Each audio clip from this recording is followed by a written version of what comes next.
अस्सलामु अलैकुम वरहमतुल्लाहि वबरकातुहू। वालेकुम सलाम।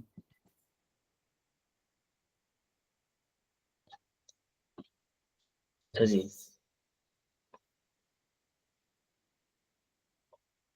हमने जी नॉन करंट एसिड शुरू किया हुआ था। नॉन करंट एसिड जिसको हम पीपीई भी कहते हैं, ठीक है, IS-16 भी कहते हैं। मेरी आवाज़ क्लियर है? जी जी। चलो ठीक हो गया। अब जी सबसे इम्पोर्टेंट हमारा जो कैप्लान का स्टडी टैक्स है, हमें ज़रा इसको भी देख लेना चाहिए ना साथ साथ। तो अभी तक हम सिर्फ एक जल्दी जल्दी देख लेते हैं कि हमने क्या क्या चीज़ें कवर कर ली हैं, ठीक है।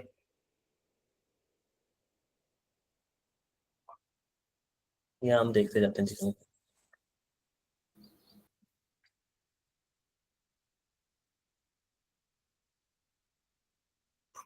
हाईलाइटर को मारते हैं। अच्छा जी, हमने इंट्रोडक्शन पढ़ लिया नॉन करंट एसिड क्या होते हैं, ठीक है।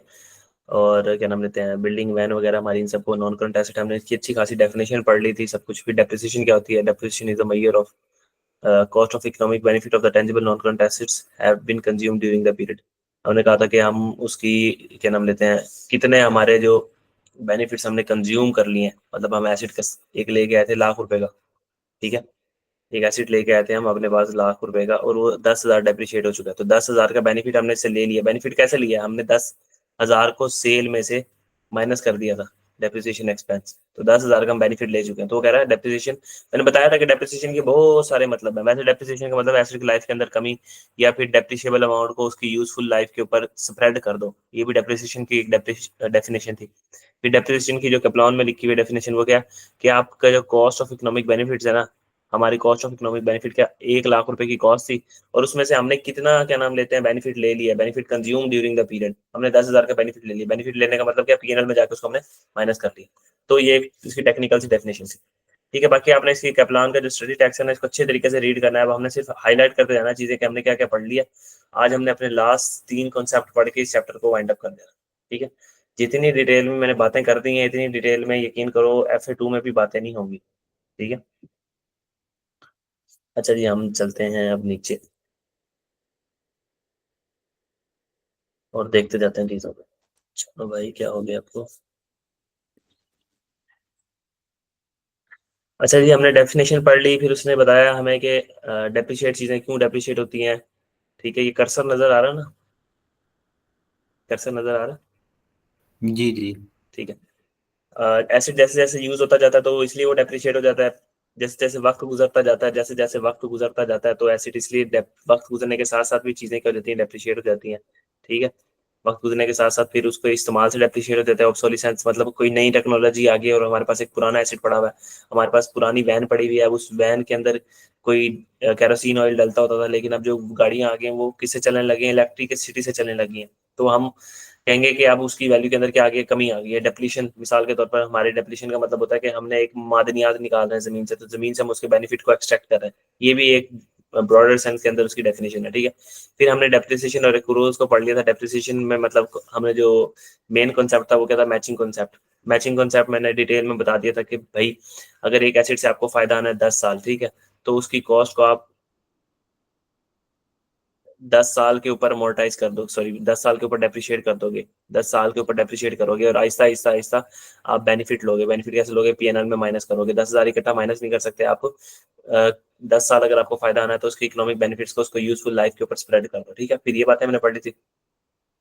वो कह रहा है विच एसिड शुड बी डेप्रिशिएटेड, ठीक है। फिर आपने इसको पढ़ लेना। फिर एस्टिमेशन, एस्टिमेशन का क्या मतलब था कि भाई हमारे जो रेजिडुअल, जो हमारा फार्मूला होता है डेप्रिसिएशन का, उसके अंदर बहुत सारी चीजें यूजफुल लाइफ हो सकती है, ठीक है। वो एक एस्टिमेटेड चीज होती है। हमारी यूजफुल लाइफ एस्टिमेटेड चीज हो सकती है। हमारी जो रेजिडुअल वैल्यू, स्क्रैप वैल्यू भी जिसको हम कहते हैं, वो हमारी एक एस्टिमेट होता है। हम अंदाजा लगाते हैं, कंपनी मैनेजमेंट अंदाजा लगाती है साल के एंड पे खड़े होके कि भाई ये इतने का बिकेगा, रेजिडुअल वैल्यू इसकी इतनी होगी, ये अंदाजा है, ठीक है। फिर उसके बाद जो हमारी स्क्रैप वैल्यू जो मैंने बता दी, ठीक है। उसके बाद इसकी यूजफुल लाइफ हर कंपनी टू कंपनी वेरी करेगी कि ये वैन हमारे पास, हम टपाल टी वाले हैं, सारा दिन ये वैन चलेगी, किसी और शहरों में भी जाएगी, ठीक है, गांव देहातों में भी जाएगी। तो वैसे इसकी यूजफुल लाइफ 10 साल होगी, लेकिन हमारे पास इसने 5 साल गुजारना है, ठीक है। तो हमारे इसके अंदर काफी सारी एस्टिमेशन इन्वॉल्व होती हैं। इसको भी आपने मजीद पढ़ते रहना, ठीक है। उसके बाद हमने स्ट्रेट लाइन डेप्रिसिएशन का मेथड पढ़ा था। स्ट्रेट लाइन डेप्रिसिएशन में कॉस्ट माइनस रेजिडुअल वैल्यू हमने पढ़ ली थी, ठीक है। इसका फार्मूला क्या होता है, cost minus residual value over useful life, ठीक है। फिर अगर आपने एनुअल परसेंटेज डेप्रिसिएशन निकालनी है तो आपकी क्या एनुअल डेप्रिसिएशन, ठीक है, उसको कॉस्ट ऑफ एसेट में डिवाइड कर दोगे और 100 से मल्टीप्लाई कर दोगे, मतलब कि आपकी डेप्रिसिएशन है ना वो कॉस्ट का कितने परसेंट है। तो आप क्या करोगे, डेप्रिसिएशन को डिवाइड कर दोगे टोटल कॉस्ट से, ठीक है, तो पता लग जाएगा डेप्रिसिएशन कॉस्ट का कितने परसेंट है, मल्टीप्लाई बाय 100 कर दोगे। तो ये वैसे एक बेसिकली फार्मूला आपको दिया है, मैं यहाँ से रीड आउट कर लेना। फिर आपने ये एक्टिविटी परफॉर्म कर लेनी है, ठीक है। उसके बाद आगे रिड्यूसिंग बैलेंस मेथड, ये भी हमने पढ़ लिया था। मैं जस्ट एक क्विक ओवरव्यू दे रहा हूँ कि हमने क्या क्या कवर कर दिया, ठीक है। सिर्फ ऊपर ऊपर से चीजों को करवा देना पेपर में सक्सेस का एक की एलिमेंट नहीं होता। आपको ना अपनी स्टडी टेक्स्ट को अच्छे तरीके से रीड करना चाहिए, ठीक है, उसके अंदर लिखी हुई हर बात और हर चीज, ठीक है। फिर हमने रिड्यूसिंग बैलेंस मेथड पे भी पढ़ लिया था कि डेप्रिसिएशन जो है वो किस चीज के ऊपर लगती है, कैरिंग वैल्यू के ऊपर लगती है, ठीक है। चलिए, फिर इसकी एक्टिविटी आपने ये वाली परफॉर्म कर लेनी है। अच्छा जी, फिर हमारे पास अकाउंटिंग पीरियड के लिए जो पॉलिसीज आ जाती हैं डेप्रिसिएशन की, वो क्या डेप्रिसिएशन की पॉलिसीज क्या होती हैं, प्रो रेटा बेसिस, या दूसरी क्या थी, full year depreciation in the year of purchase. जिस साल आपने परचेज किया है या एक्विजिशन के साल के अंदर आपने फुल ईयर डेप्रिसिएशन ले लेनी है। मिसाल के तौर पर आपने यकम अप्रैल को परचेज किया है, आपने यकम जुलाई को परचेज किया, अगर प्रो रेटा बेसिस पे चलो तो आप यहाँ 9 महीने की डेप्रिसिएशन लोगे, और यहाँ पे कितने की लोगे, 6/12, 6 महीनों की डेप्रिसिएशन। लेकिन अगर कंपनी की पॉलिसी ये है तो इसका मतलब ये है कि आपने यहाँ 9/12 नहीं करना, आपने 12/12 पूरे साल की डेप्रिसिएशन लेनी है। यहाँ भी 12/12 पूरे साल की डेप्रिसिएशन ले लेनी है, ठीक है। तो दूसरी पॉलिसी थी प्रो रेटा बेसिस और full year depreciation in the year of purchase और no depreciation in the year of disposal. जिस साल आपने डिस्पोज किया, मिसाल के तौर पर आपने डिस्पोज किया यकम अप्रैल को, तो उस साल आपने 3 महीने की डेप्रिसिएशन चार्ज ही नहीं करनी, ठीक है। उस साल आपने 3 महीने की डेप्रिसिएशन चार्ज नहीं करनी। तो ये कंपनी की दो पॉलिसी, कल मैंने इसके ऊपर डिटेल में अच्छी तरीके से बात भी की थी। ये आगे इसके ऊपर एक्टिविटी दी हुई है, उस एक्टिविटी को आपने परफॉर्म कर लेना, तो कंसेप्ट मजीद पक्का हो जाएगा। ये प्रो डाटा बेसिस की दी हुई है, उसके साथ उन्होंने इसकी एग्जांपल भी दी हुई है, ठीक है। एक्टिविटी को आपने परफॉर्म करते जाना, आपको चीजें पता लगती जाएंगी खुद को, ठीक है। फिर हमने डबल एंट्री भी पढ़ ली थी, एक्यूमुलेटेड डेप्रिसिएशन भी हमने पढ़ लिया था कि एक्यूमुलेटेड डेप्रिसिएशन क्या होती है। कि each year depreciation is charge to the statement of profit loss and credit the relevant depreciation accumulated depreciation account के। एक्यूमुलेटेड डेप्रिसिएशन का जो अकाउंट है ना, वो मैंने पहले बताया था क्रेडिट नेचर का होता है। ये जो डेप्रिसिएशन है ये पीएनएल में भी चली जाती है, ठीक है, और हम इसको एक्यूमुलेटेड डेप्रिसिएशन के अकाउंट में भी ले जाते हैं, ठीक है। और ये एक्यूमुलेटेड डेप्रिसिएशन का जो बैलेंस होता है वो कहाँ चला जाता है, बैलेंस शीट में। कैसे, बैलेंस शीट में एसिड आ रहा होता है, एसिड की कॉस्ट आ रही होती है, ठीक है। उसके नीचे लिखा होता है लेस एक्यूमुलेटेड डेप्रिसिएशन, ठीक है, एक्यूमुलेटेड डेप्रिसिएशन। तो एक्यूमुलेटेड डेप्रिसिएशन का बैलेंस यहाँ आ जाता है, ठीक है। डेप्रिसिएशन कहाँ चली जाती है, पीएनएल में, और एसिड किस चीज पे नजर आने लग जाता है, किताबों में, बुक वैल्यू पे। कॉस्ट में से एक्यूमुलेटेड डेप्रिसिएशन माइनस होने के बाद बुक वैल्यू पे नजर आने लग जाता है, ठीक है। फिर हमने इसकी डबल एंट्री भी पढ़ ली थी, डेप्रिसिएशन एक्सपेंस डेबिट और एक्यूमुलेटेड डेप्रिसिएशन क्रेडिट, ठीक है। इसके नीचे इसके दी हुई एग्जांपल्स वो करते जाना आप, आगे चलते हैं हम, ठीक है। ये टी अकाउंट मैंने कल आपको डिटेल में बना के दिखा दिए थे, डेप्रिसिएशन का अकाउंट कैसे बनता है, क्यूमुलेटेड डेप्रिसिएशन का अकाउंट कैसे बनता है, ठीक है। ये सब कुछ ये आपने देखते जाना है, ठीक है। अच्छा जी, आज थोड़ा सा जो नई बात है आज के लिए वो क्या है, वो है हमारे पास एसेट रजिस्टर। अच्छा, देखो हमारे पास एसेट रजिस्टर क्या होता है, जो हमारी कंपनी है ना, कंपनी, ठीक है, मैनेजमेंट एक ना रजिस्टर बनाती है, ठीक है। मैनेजमेंट एक रजिस्टर बनाती है जिसका नाम होता है एसेट रजिस्टर। इसमें तमाम जो नॉन करंट एसेट्स है ना हमारे, उनकी डिटेल्स आ रही होती है, ठीक है।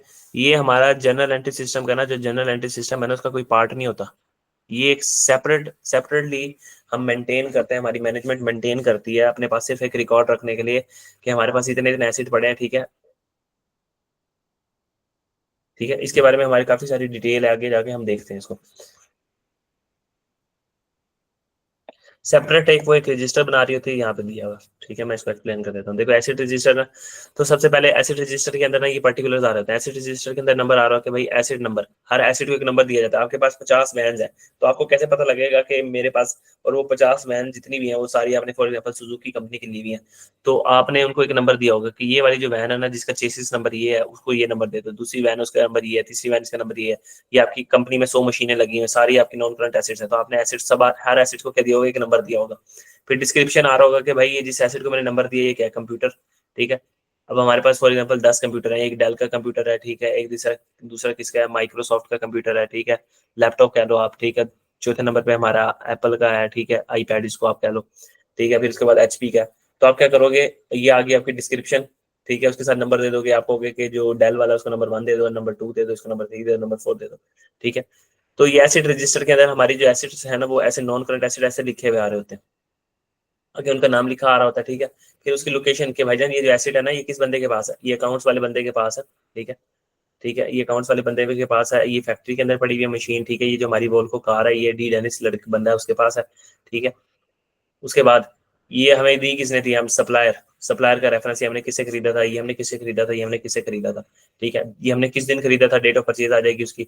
फिर इसकी यूजफुल लाइफ कितनी है, फॉर एग्जांपल इस कंप्यूटर की कितनी है, मिक्सिंग मशीन की कितनी है, कार की यूजफुल लाइफ कितनी है, फिर इसकी डेप्रिसिएशन फॉर द ईयर यहाँ पे हम चार्ज कर देंगे, ठीक। डेप्रिसिएशन मेथड कौन सा, ये स्ट्रेट लाइन मेथड यूज कर रहे हैं, स्ट्रेट लाइन, कोई अगर रिड्यूसिंग बैलेंस पे आ रहा हो तो रिड्यूसिंग बैलेंस लिख देंगे, ठीक है। फिर हमने जब इसको खरीदा था तो इसकी कॉस्ट कितनी थी उस टाइम, इसकी कॉस्ट इतनी थी, इतनी कॉस्ट थी, फिर उसके बाद उनकी कोई रेजिडुअल वैल्यू थी, फिर एक्यूमुलेटेड डेप्रिसिएशन का बैलेंस, फिर अगर आप इनमें से कोई एसिड हमने डिस्पोज ऑफ कर दिया तो हम इनको क्या करेंगे, एसिड रजिस्टर में लिख देंगे कि भाई इस दिन हमने इसको डिस्पोज ऑफ कर दिया और डिस्पोज करते वक्त हमें 20,000 रुपये मिला था, ठीक है। तो एसिड रजिस्टर के अंदर ये सारी इन्फॉर्मेशन आ रही होती है, मतलब एक आप इंटरनल अपना हिसाब किताब रख रहे हो, आपके पास जो जनरल लेजर्स हैं, जनरल लेजर्स में तो नजर आ रहा होता है कि आपके पास इतने एसिड्स हैं, लेकिन जनरल लेजर एक होता है वैन का, ठीक है। अब उस जनरल लेजर के अंदर सारी वैन्स आ रही होती हैं, जितनी भी 50 की 50 वैन्स है ना, तो यहाँ पड़ी होंगी 50 वैन्स, उनकी कीमत है फॉर एग्जांपल 500 मिलियन, तो यहाँ लिखा आ रहा होगा 500 मिलियन है, 500 मिलियन की वैन्स पड़ी हैं आपके पास। अब हर वैन, एक वैन, दो, तीन, चार, फॉर एग्जांपल 500 वैन्स है, हर 500 वैन्स की आपकी डिस्क्रिप्शन नहीं लिखी आ रही होगी आपके जनरल लेजर के अंदर, वो कहाँ पे लिखी आ रही होगी, एसिड रजिस्टर के अंदर, ठीक है। एसिड रजिस्टर की जो टोटल वैल्यू यहाँ पे आ रही होगी उस टोटल वैल्यू को उठा के यहाँ पे लेके जाया जाता है, ठीक है। तो हमने इसकी मजीद डिटेल देखनी होगी, जनरल लेजर में जो फिगर आ रही है कहाँ से आ रही है, तो हम आके देख लेंगे एसिड रजिस्टर में से, ठीक है। समझ आ गया एसिड रजिस्टर क्या होता है, ये एक इंटरनल डॉक्यूमेंट है जो हमारी मैनेजमेंट बनाती है, क्या एसिड का हिसाब किताब रखने के लिए अपने पास।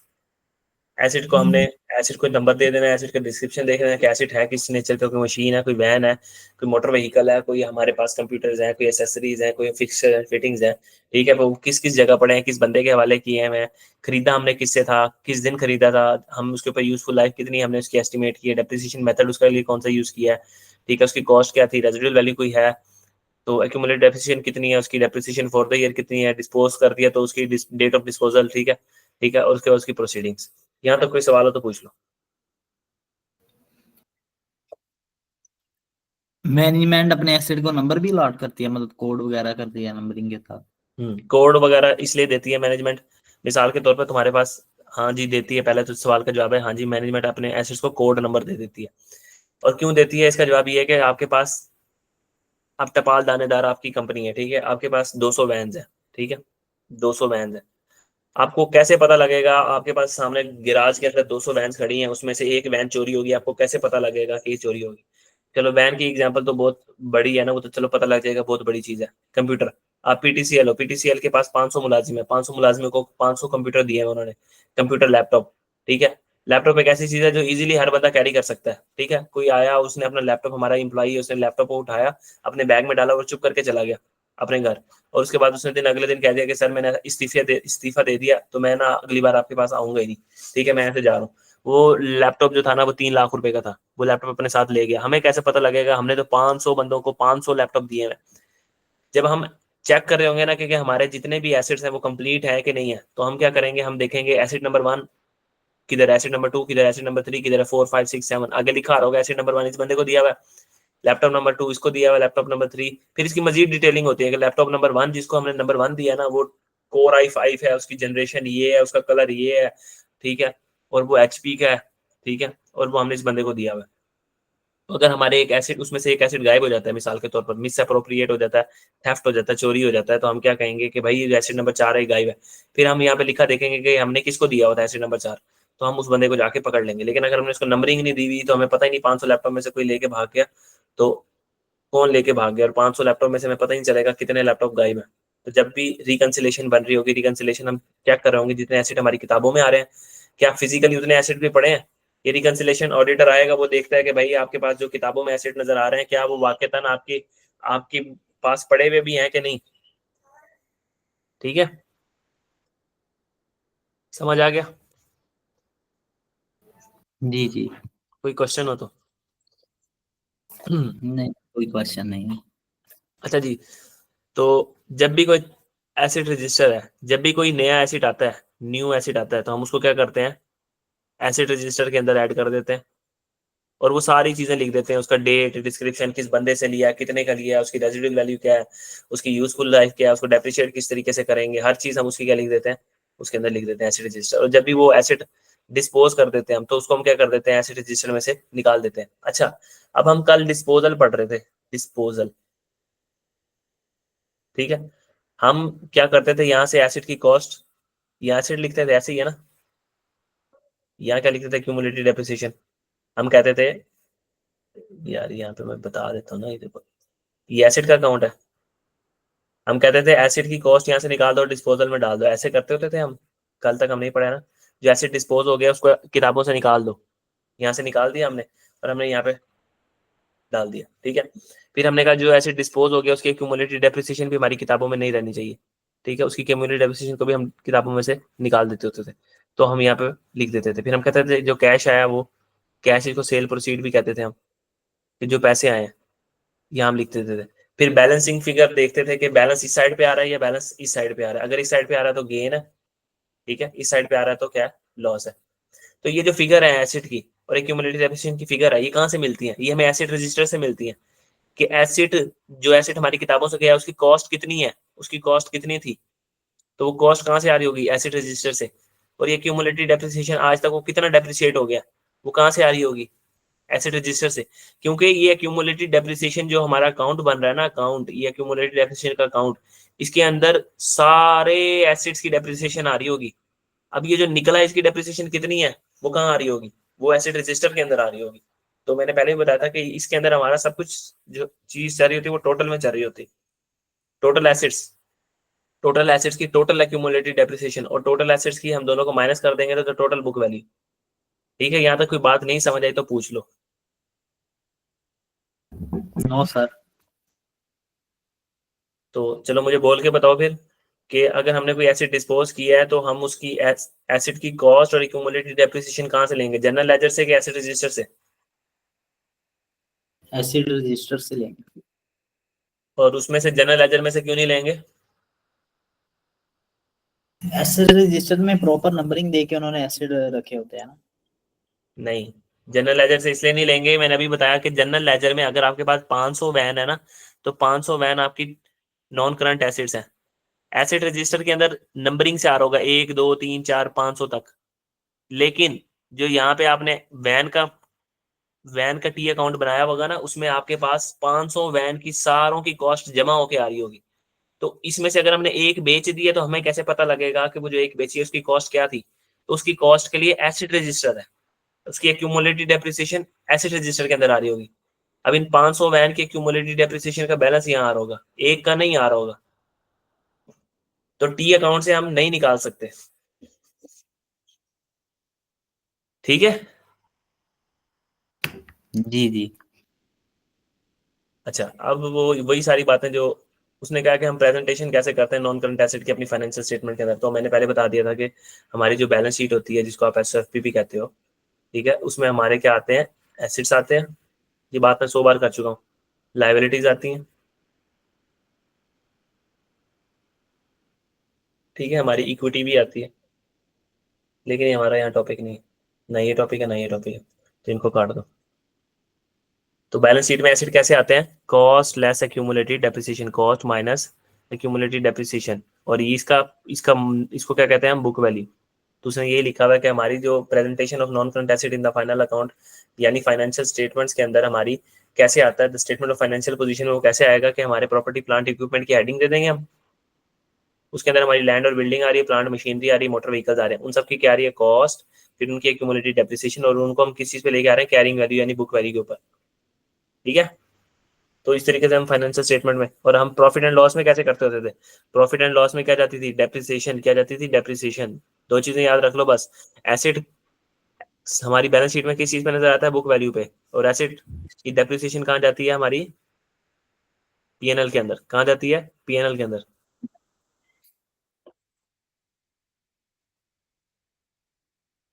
अब यहाँ पे उन्होंने लिख के भी बताया हुआ है, वो कह रहा है कि हमारी स्टेटमेंट ऑफ फाइनेंशियल पोजीशन अगर हमारी 2002 की बन रही है तो उसमें नॉन करंट एसेट आ रहे होंगे, नॉन करंट एसेट की हेडिंग दी होगी, पहले एसेट की हेडिंग आ रही होगी, फिर नॉन करंट एसेट्स, ठीक है, उसमें क्या आ रहा होगा, प्रॉपर्टी प्लांट इक्विपमेंट, और प्रॉपर्टी प्लांट इक्विपमेंट का किस चीज पे आ रहे होंगे, कैरिंग वैल्यू पे।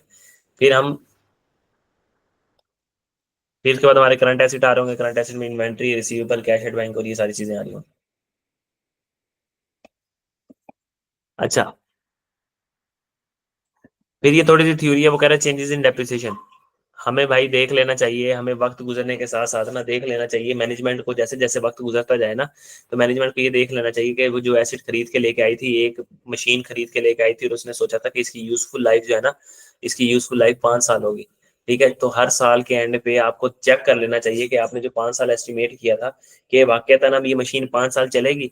अगर आपकी मशीन ने 5 साल ही चलना है तो ठीक है, कुछ भी ना करो। अगर आपको साल के एंड पे लगता है 1 साल गुजर गया, इसने तो 5 साल चलना था लेकिन इसकी कंडीशन ऐसी होगी कि अभी मजीद 2 साल चलेगी, तो अब आपने अपने एस्टिमेट को चेंज कर देना है। अब आपने जो डेप्रिसिएशन निकालनी है वो 2 साल को लेकर निकालनी है। वो आपका सिलेबस का पार्ट नहीं है, इसको कहते हैं चेंज इन एस्टिमेट। ठीक है, वो आपके सिलेबस का पार्ट नहीं है, वो आप जाके पढ़ोगे FR के अंदर, फाइनेंशियल रिपोर्टिंग के अंदर। ठीक है, तो कंपनी को बस आपको ये बात पता होनी चाहिए कि कंपनी को जो हमारी यूजफुल लाइफ है ना, the useful life on asset shall be reviewed regularly. Regularly का ये मतलब नहीं रोज देखो कि भाई अब ये कितने की, रेगुलरली का मतलब है 1 साल बाद देख लो, जब आपको लगे कि भाई अब इसकी यूजफुल लाइफ, जब इसकी हालत इतनी खराब हो गई है, अब इसकी यूजफुल लाइफ को असेस कर लेना चाहिए हमें। तो इसका हरगिज मतलब ये नहीं होता रेगुलरली का कि रोज बैठ के उसकी यूजफुल लाइफ 100 एसेट है तो 100 एसेट की रोज बैठ के यूजफुल लाइफ को देखें। एक टाइम पीरियड साल हो गया आपने यूजफुल लाइफ को असेस नहीं किया, तो साल बाद देख लो।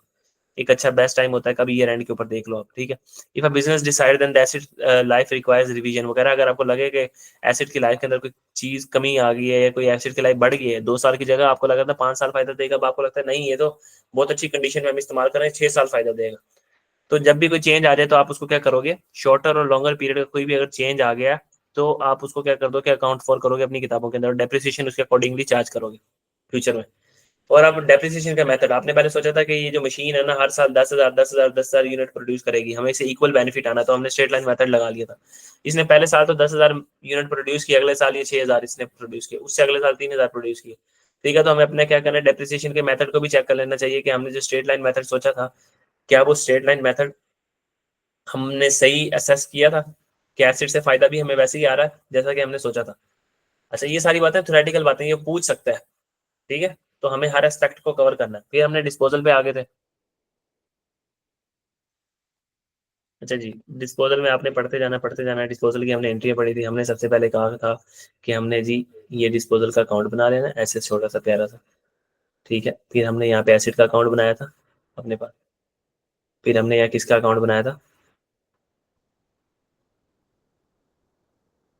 Accumulated depreciation. ये वही बातें बार बार बार बार रिपीट हो रही हैं कि जो एसिड हमारे पास यहाँ पे फॉर एग्जांपल ओपनिंग में कोई एसिड पड़े हुए थे, ठीक है, और एडिशन हुई है और कोई और एसिड मजीद आ गए, फिर हमने उसमें से एक एसिड बेच दिया, जो बेच दिया उसको किताबों में से निकाल दो, तो हमारे पास ये एंट्री क्या हो रही थी, एसिड अकाउंट क्या हो रहा है, क्या हो रहा है क्रेडिट, और डिस्पोजल क्या हो रहा है डेबिट, डिस्पोजल क्या हो रहा है डेबिट। तो सबसे पहले उन्होंने कहा एक टी अकाउंट सेटल कर लो, एक टी अकाउंट बना लो, आप टी अकाउंट बना लो किसका, डिस्पोजल का। हमने कहा बना लिया हमने टी अकाउंट। दूसरे नंबर पे एसिड को किताबों में से रिमूव कर दो, एसिड के टी अकाउंट से रिमूव कर दो, तो हमने कहा एसिड रिमूव हो रहा है, acid credit disposal debit, disposal debit और हमारा एसिड क्रेडिट, तो यहाँ पे हमने क्या लिख देना एसिड। टी अकाउंट को रटा मारा होगा तो तब भी हो जाएगा, लॉजिक पे चल रहे हो तो तब भी हो जाएगा। दूसरे नंबर पे हमने कहा जब एसिड ही नहीं रहा तो उसकी एक्यूमुलेटेड डेप्रिसिएशन भी किताबों में नहीं रहनी चाहिए, निकाल दो निकाल दो। एक्यूमुलेटेड डेप्रिसिएशन क्या हो रहा है, क्या हो रहा है डेबिट, और डिस्पोजल क्या हो रहा है क्रेडिट। एक्यूमुलेटेड डेप्रिसिएशन डेबिट और डिस्पोजल क्या हो रहा है क्रेडिट। फिर जो सेल आई है, सेल प्रोसीड आई है, जो पैसे मिले एसिड को बेच के उसको यहाँ रिकॉर्ड लो कर लो। क्या करेंगे हम, कैश डेबिट। अगर कैश नहीं मिला और हमने उसने हमसे वादा कर लिया तो हम क्या कर देंगे, अकाउंट रिसीवेबल डेबिट, और डिस्पोजल को क्या कर देंगे क्रेडिट। ठीक है, तो ये एंट्री क्या होगी, कैश डेबिट डिस्पोजल क्रेडिट।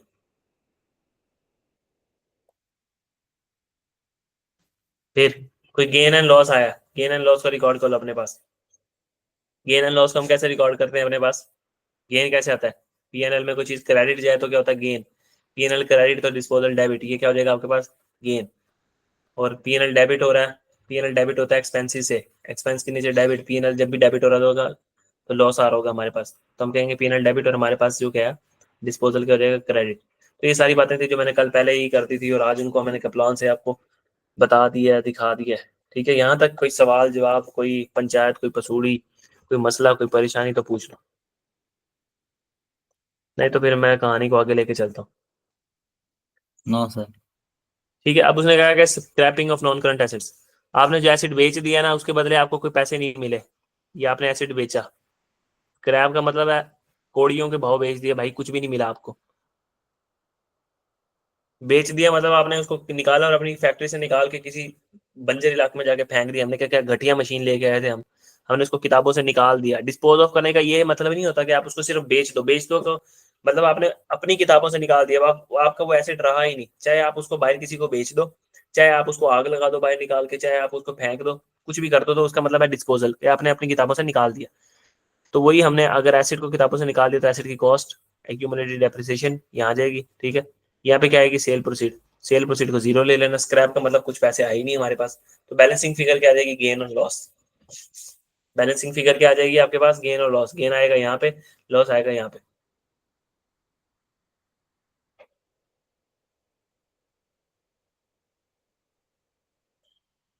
समझ आ गई? ये सारी एक्टिविटीज आपने जी। परफॉर्म करते जानी है और पूछते जाना है। अभी डिस्पोजल और एसिड रजिस्टर का ताल्लुक बताया हुआ है कि वो कह रहा है एसिड रजिस्टर में कैसे निकालेंगे हम उसको, सेल प्रोसीड को रिकॉर्ड करेंगे और डिस्पोजल की डेट लिख देंगे सिंपली जाके। ये वही एसिड रजिस्टर की कहानी है। एसिड रजिस्टर बड़ा इंपॉर्टेंट है, ये एग्जाम में पूछता है एसिड रजिस्टर को। ठीक है, वो सवाल जब मैं करवाऊंगा प्रैक्टिस सेशन में भी सवाल होंगे तो वहां पे आपको सारी इस बात की क्लियर समझ आ जाएगी। अच्छा जी, अब हमने डिस्पोजल देना है, पार्ट एक्सचेंज के थ्रू डिस्पोजल को देखना है। ठीक है, पार्ट एक्सचेंज के थ्रू डिस्पोजल को देखना है। अच्छा जी, इसको देखने से पहले ना हम क्या कर लेते हैं जी, यहाँ पे अपने पास वन नोट खोल लेते हैं।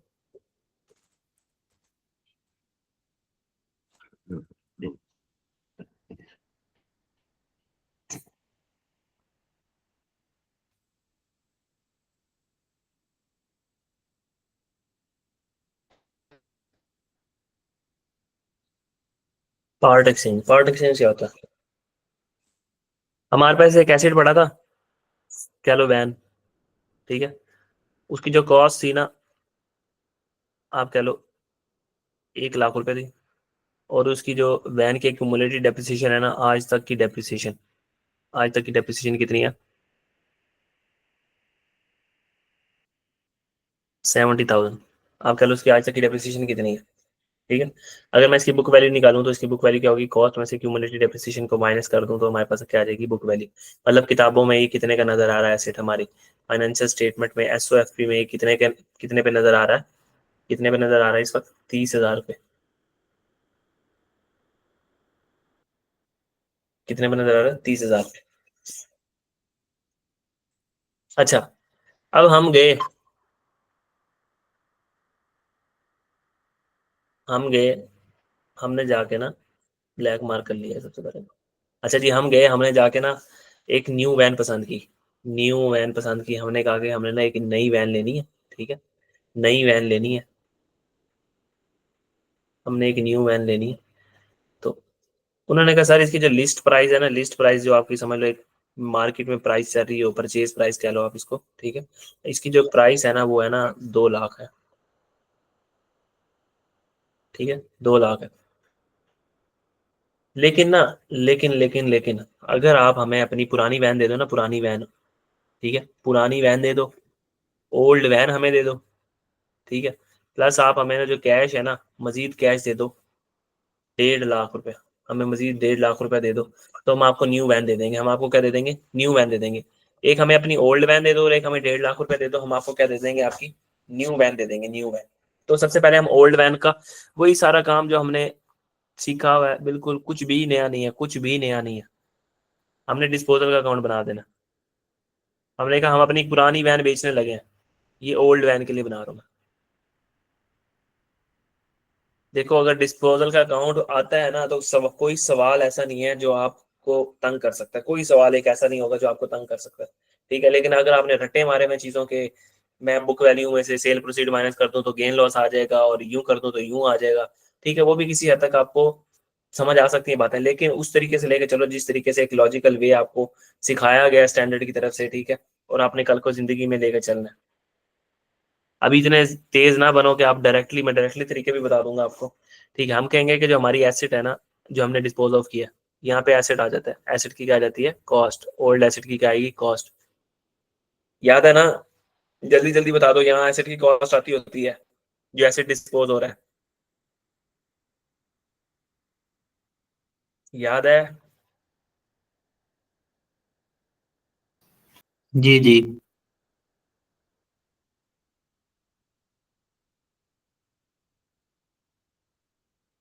अच्छा जी, इसकी कॉस्ट हमारे पास कितनी है?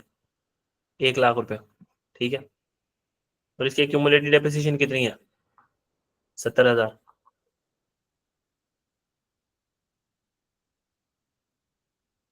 ऐसे मत करो।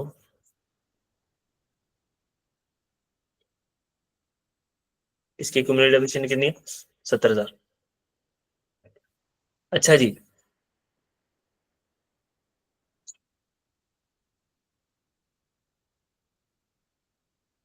हमने इसको सेल किया।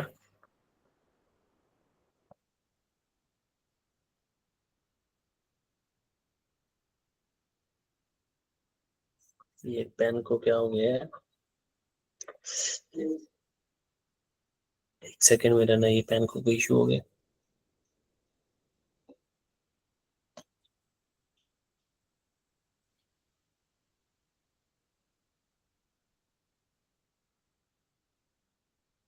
मैं उस सवाल पे आता हूँ दोबारा, 1 मिनट। पहले मैं आपको थोड़ा सा इंट्रोडक्शन दे देता हूँ। यहाँ से लगता है वहां पे वन नोट पे ना पेन नहीं काम कर रहा, क्या हो रहा है? अच्छा, पार्ट एक्सचेंज कहता है, part exchange is the value, part exchange is the difference between the list price. List price हमारी वैल्यू कितनी थी? लिस्ट प्राइस हमारी कितनी थी? 2 लाख रुपए। वो कह रहा है पार्ट एक्सचेंज वैल्यू जो होती है ना, पार्ट एक्सचेंज वैल्यू का मतलब होता है, आप डिफरेंस ले लो, difference between the list price and the new asset cash paid. जो आपने नए एसेट का कैश पे किया, कितना कैश पे किया था हमने? 1.5 लाख। और ठीक है, और हमने यहाँ पे 2 लाख रुपया उसकी लिस्ट प्राइस थी, तो इन दोनों के दरमियान जो डिफरेंस है 50,000, ये आपका कहता है part exchange value. Part exchange value it represent the cell proceed of old asset. जो ओल्ड एसिड की जो सेल प्रोसीड है, हम कहेंगे ओल्ड एसिड की जो सेल प्रोसीड है वो कितनी है? ये 50,000। हम कहेंगे कितनी है? 50,000। कितनी है? 50,000। तो हम यहाँ आएंगे अपने पास, प्लीज अब चल जाइए। तो हमने यहाँ जो क्या लिखनी होती थी? Cell proceed. जो हम यहाँ सेल प्रोसीड लिखते थे ना, बस अभी सेल प्रोसीड की जगह ना एक छोटा सा नाम लिख दें हम। छोटा सा नाम लिख देंगे, उस नाम का नाम क्या है? Part exchange. Part exchange value, part exchange value. Part exchange value कैसे निकलती है? लिस्ट प्राइस में से आप माइनस कर दो कि भाई 2 लाख रुपए की जो गाड़ी थी ना, हमें 2 लाख रुपए की गाड़ी, वो 2 लाख रुपए की नहीं मिली, हमने उसके लिए जो कैश पे किया है ना, हमने सिर्फ उसके लिए कैश पे किया है 1.5 लाख। तो लिस्ट प्राइस में से आप कैश पेड माइनस करो तो आपके पास क्या आ जाएगा? Part exchange value. तो मतलब जो पुराना एसेट है ना, वो मेरा 50,000 रुपए का गया। अगर मैं आम और साफ शुद्ध लफ्जों में कहूँ तो मेरा पुराना एसेट भाई कितने का गया? 50,000 रुपए का गया। नई गाड़ी 2 लाख रुपए की है, ठीक है। 50,000 हमें पुराने एसेट का मिला है, 1.5 लाख हमने मजीद पे किया, ठीक है। हम यहाँ क्या बुक कर लेंगे? 50,000 रुपया सेल प्रोसीड। अब देखो बैलेंस किधर आ रहा है, ये कितना हो गया? 1,20,000। ये कितना हो गया? 1,20,000। तो यहाँ पे 20,000 का बैलेंस आ रहा है, तो यहाँ क्या आता है? गेन। बस ये रहा आपके पास पार्ट एक्सचेंज, ये रहा आपका टोटल पार्ट एक्सचेंज। अब जो नया एसिड आपने लेके आए हो, नए एसिड को कैसे रिकॉर्ड करोगे? छोटी सी बात बस, न्यू एसिड को डेबिट करोगे, न्यू एसिड को दो चीजों से डेबिट करोगे। पहले अलग अलग करके दिखाता हूँ। न्यू एसिड कैसे रिकॉर्ड होगा किताबों में? वो जो 2 लाख रुपए का खरीद के लेके आए हो, पुराने का डिस्पोजल तो रिकॉर्ड कर लिया, कुछ नया है उसके अंदर? कुछ भी नहीं। यहाँ पे पहले लिखा होता था सेल प्रोसीड, यहाँ पे पहले लिखा होता था सेल प्रोसीड। बस कितने पैसे मिले, अब हमने पैसे वो निकालने हैं कि भाई उसकी कीमत इतनी थी, असल में हम इतने दे के आए। अच्छा, तो हमने ये जो पैसे हैं ना, ये हमें पुराने एसिड की मद में मिले हैं, पार्ट एक्सचेंज वैल्यू, ठीक है। तो अब नया एसिड किताबों में कैसे रिकॉर्ड होगा? अभी देख लेते हैं कैसे रिकॉर्ड होगा। अभी देख लेते हैं चंद, अभी देख लेते हैं जरा। अच्छा जी, न्यू एसिड किताबों में कैसे रिकॉर्ड होगा? हम कहेंगे जो नया एसिड है ना, उसको न्यू एसिड को कर दो डेबिट। वही एंट्री 2 लाख रुपए से,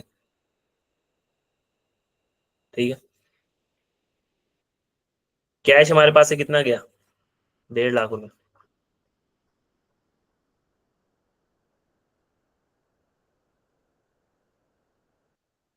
ओल्ड एसिड 50,000 रुपए का।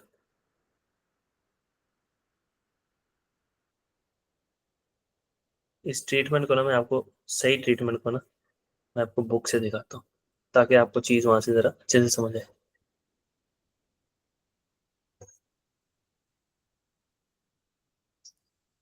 वो कह रहा था proceeds are the part exchange value rather than the cash. जो आपको पैसे मिले ना 50,000, वो आपकी जो प्रोसीड्स है वो पार्ट एक्सचेंज वैल्यू है। पार्ट एक्सचेंज वैल्यू समझ लेना आपने उसको, ठीक है, रेदर देन कैश। आपने उसको सेल प्रोसीड नहीं समझना। तो आप क्या करोगे, न्यू एसिड को डेबिट कर दोगे, डिस्पोजल को क्या कर दोगे, क्रेडिट, ठीक है।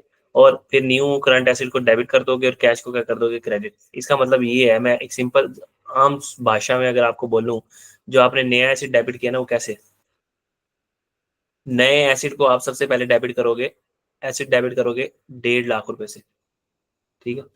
आप कहोगे मैंने पार्ट एक्सचेंज के बदले में भी तो मुझे फायदा है। वो कितना फायदा है, 50,000 का। देखो किताबों में एसिड ना 2 लाख रुपए भी रिकॉर्ड हो रहा है, ठीक है। ये सिर्फ तरीका है कि 50,000 जो आपने एसिड के लिए कैश पे किया, ठीक है, जो आपको कैश मिला, सॉरी जो आपको कैश क्या हुआ मिला, सेल प्रोसीड ओल्ड एसिड की, जिसको हम पार्ट एक्सचेंज वैल्यू कहते हैं, ठीक है, उसको अलग रिकॉर्ड कर लो और एसिड को अलग रिकॉर्ड कर लो। और लेकिन एसिड किताबों में फिर भी 2 लाख का ही आएगा, या इकट्ठी एंट्री कर दो एसिड डेबिट 2 लाख रुपए से, बस। तो अगर ये तो थी सारी थ्योरेटिकल बातें, अब मैं ना इस बात को कंक्लूड करता हूँ आपके साथ, ठीक है, फिर इसके ऊपर मैं आपको सवाल करवाता हूँ।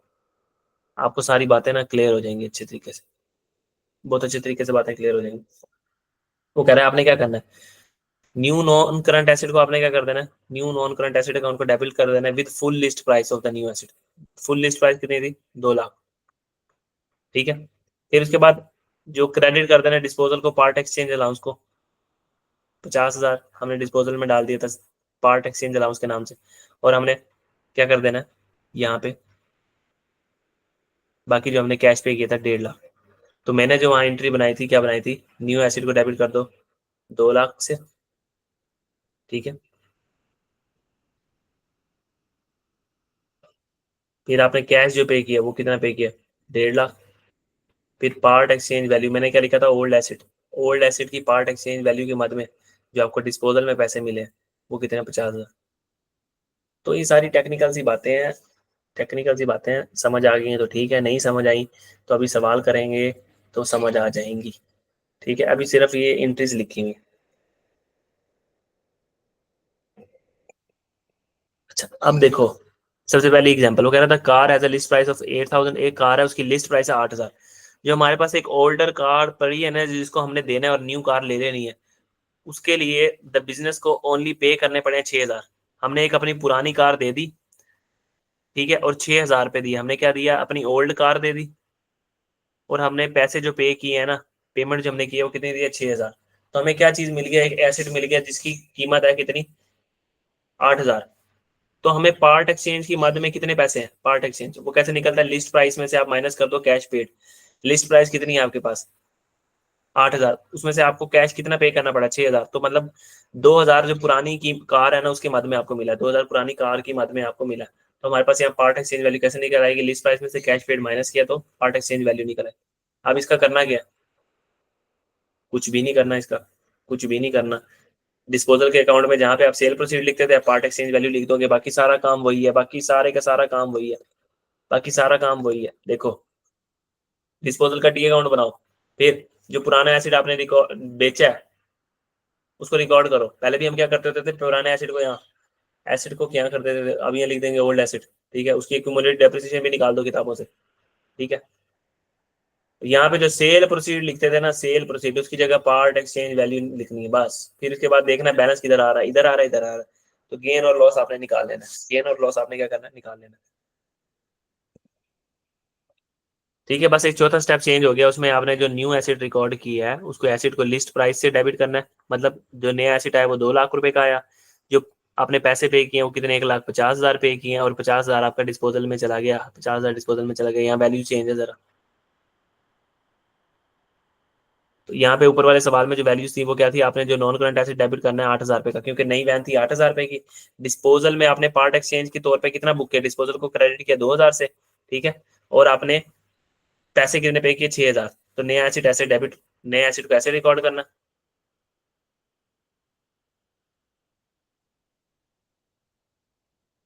अच्छा जी, अब हम आगे चलते हैं, इसके ऊपर सवाल देखते हैं। यहाँ तक अगर आपको कोई सवाल हो, कोई क्वेश्चन हो तो पूछ लो, नहीं तो मैं इस चीज को जरा थोड़ा खुल के एक्सप्लेन करता हूँ, फिर आपको समझ आएगी बात, असल बात है क्या। कोई सवाल है, नहीं, आप एक्सप्लेन कर दें। पता चल चलो जी जाएगा। ठीक हो गया, मैं एक्सप्लेन कर देता हूँ। वो कह रहा है हैमर एक कंपनी है, is to buy a new motor van.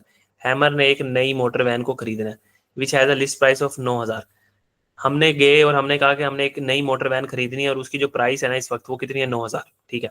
The new van is to replace a van. हमने क्या करना है, जो नई वैन लेके आनी है ना, ठीक है, उसके बदले में हमने एक पुरानी वैन देनी है। जो पुरानी वैन हमारे पास पड़ी है ना, उसकी कॉस्ट है 7500। जब हमने खरीदी होगी वो पुरानी वैन तो तब उसकी कॉस्ट 7500 थी।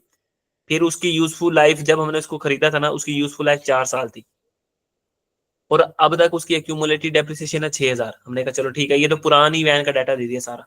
पुरानी वैन की कॉस्ट बता दी, पुरानी वैन की क्या बता दी आपके पास, एक्यूमुलेटेड डेप्रिसिएशन, और पुरानी वैन की यूजफुल लाइफ बता दी। ये न्यू वैन के लिए डाटा दे दिया कि न्यू वैन आपकी कितने की पड़ेगी, आपको 9,000 की। ये ओल्ड वैन का डाटा दे दिया। अच्छा, वो कह रहा है hammer will pay the motor dealer को सिर्फ 7,000 देने, सिर्फ 7,000 देने। पार्ट एक्सचेंज करने से पहले ना भूल जाओगे पार्ट एक्सचेंज हो रहा है। सिंपल सिंपल सिंपल सिंपल, आप समझो, आप डिस्पोजल रिकॉर्ड कर रहे हो, डिस्पोजल की एंट्री कर रहे हो, तो डिस्पोजल की एंट्री कैसे करते हो, आप डिस्पोजल का अकाउंट बनाते हो। आप कहते हो कि जो मेरी ओल्ड वैन है ना, ओल्ड वैन मैं उसको बेचने लगा हूँ। हम कहते हैं अच्छा जी ओल्ड वैन को बेचने लगे हो आप क्या करो, ओल्ड वैन की जो उसने हमसे यहाँ क्या रिक्वायर किया, आप टी अकाउंट बनाओ, वैन का एक्यूमुलेटेड डेप्रिसिएशन का अकाउंट बनाओ, और डिस्पोजल अकाउंट बनाओ। कैश एंड बैंक का रहने दो, मैं यहाँ बना देता हूँ। ये वैन का ना टी अकाउंट आ गया, ये एक्यूमुलेटेड डेप्रिसिएशन। अब जरा ना बात को गौर से सुनना, आपको समझ आ जाएगी बात। ठीक है। बात यह है कि हम जो वैन है ना, हमने जब वैन खरीद के लाए होंगे ना, तो हमने एंट्री की होगी वैन अकाउंट डेबिट, यानी एसिड डेबिट और कैश क्रेडिट। ये हमारे पास वैन जो है ना वो किताबों में नजर आ रही होगी 7500 पे। ठीक है। फिर ये जो वैन है ना, इस वैन के ऊपर एक्यूमुलेटेड डेप्रिसिएशन आज तक 6,000 है, तो हम कहेंगे हमारे पास एक्यूमुलेटेड डेप्रिसिएशन, इसको समझो ये ओपनिंग में पड़ी हुई है, क्योंकि आप थोड़ी खरीद के लेके आए हैं। ओपनिंग एक्यूमुलेटेड डेप्रिसिएशन इसकी कितनी है, 6,000। ठीक है। फिर अब हमने इस वैन को ना बेच देना है, डिस्पोजल रिकॉर्ड करना है। हमने कहना है ओ वैन चली जा हमारी किताबों से, ओ वैन हमारी किताबों से चली जा, हमने तुझे नहीं रखना, 7500 निकाल दो किताबों से। और यहाँ से भी हम क्या करेंगे, इसकी एक्यूमुलेटेड डेप्रिसिएशन वैन की निकाल देंगे 6,000।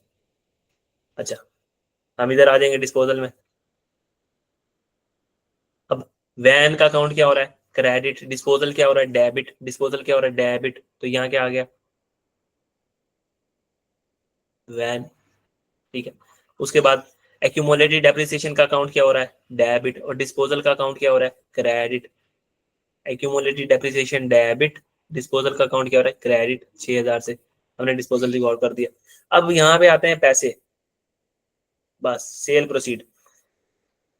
अब हमने ऊपर जाके देखना भाई हमें कितने पैसे मिले। हमने जाके जब देखने लगे पैसे, तो हमने कहा ये तो पार्ट एक्सचेंज के थ्रू हमने किया है। ये तो हमने क्या किया, पार्ट एक्सचेंज के थ्रू। और पार्ट एक्सचेंज के थ्रू हमें पता है हमने क्या करना होता है, यहाँ पे सेल प्रोसीड नहीं लिखना होता, हमने यहाँ लिखना होता है पार्ट एक्सचेंज वैल्यू। अच्छा जी, हम पार्ट एक्सचेंज वैल्यू निकालते हैं। पार्ट एक्सचेंज वैल्यू कैसे निकलती है, लिस्ट प्राइस में से कैश पेड को माइनस कर दो। लिस्ट प्राइस मतलब जो नया एसिड आएगा वो 9,000 रुपए का है, लेकिन लेकिन उसके लिए हमने पैसे सिर्फ पे किए हैं 7,000, सिर्फ 7,000 पे किए हैं। तो 2,000 हमने पुराने एसिड की मद में हमें वैल्यू कितनी आ गई, ये पीईवी पार्ट एक्सचेंज वैल्यू कितनी आ गई। यहाँ सेल प्रोसीड की जगह पार्ट एक्सचेंज वैल्यू लिख दी, सिर्फ 2,000, सिर्फ 2,000। तो हम कहेंगे बताओ जी, यहाँ आ रहा है 8,000 और यहाँ आ रहा है 7500, तो हम कहेंगे हमारा गेन आ गया। हमारे पास कितने का गेन आ गया, यहाँ पे 500 रुपए की बैलेंसिंग फिगर आ रहा है, ये बैलेंसिंग फिगर 500 रुपए की यहाँ आ गई गेन। समझ आई बात,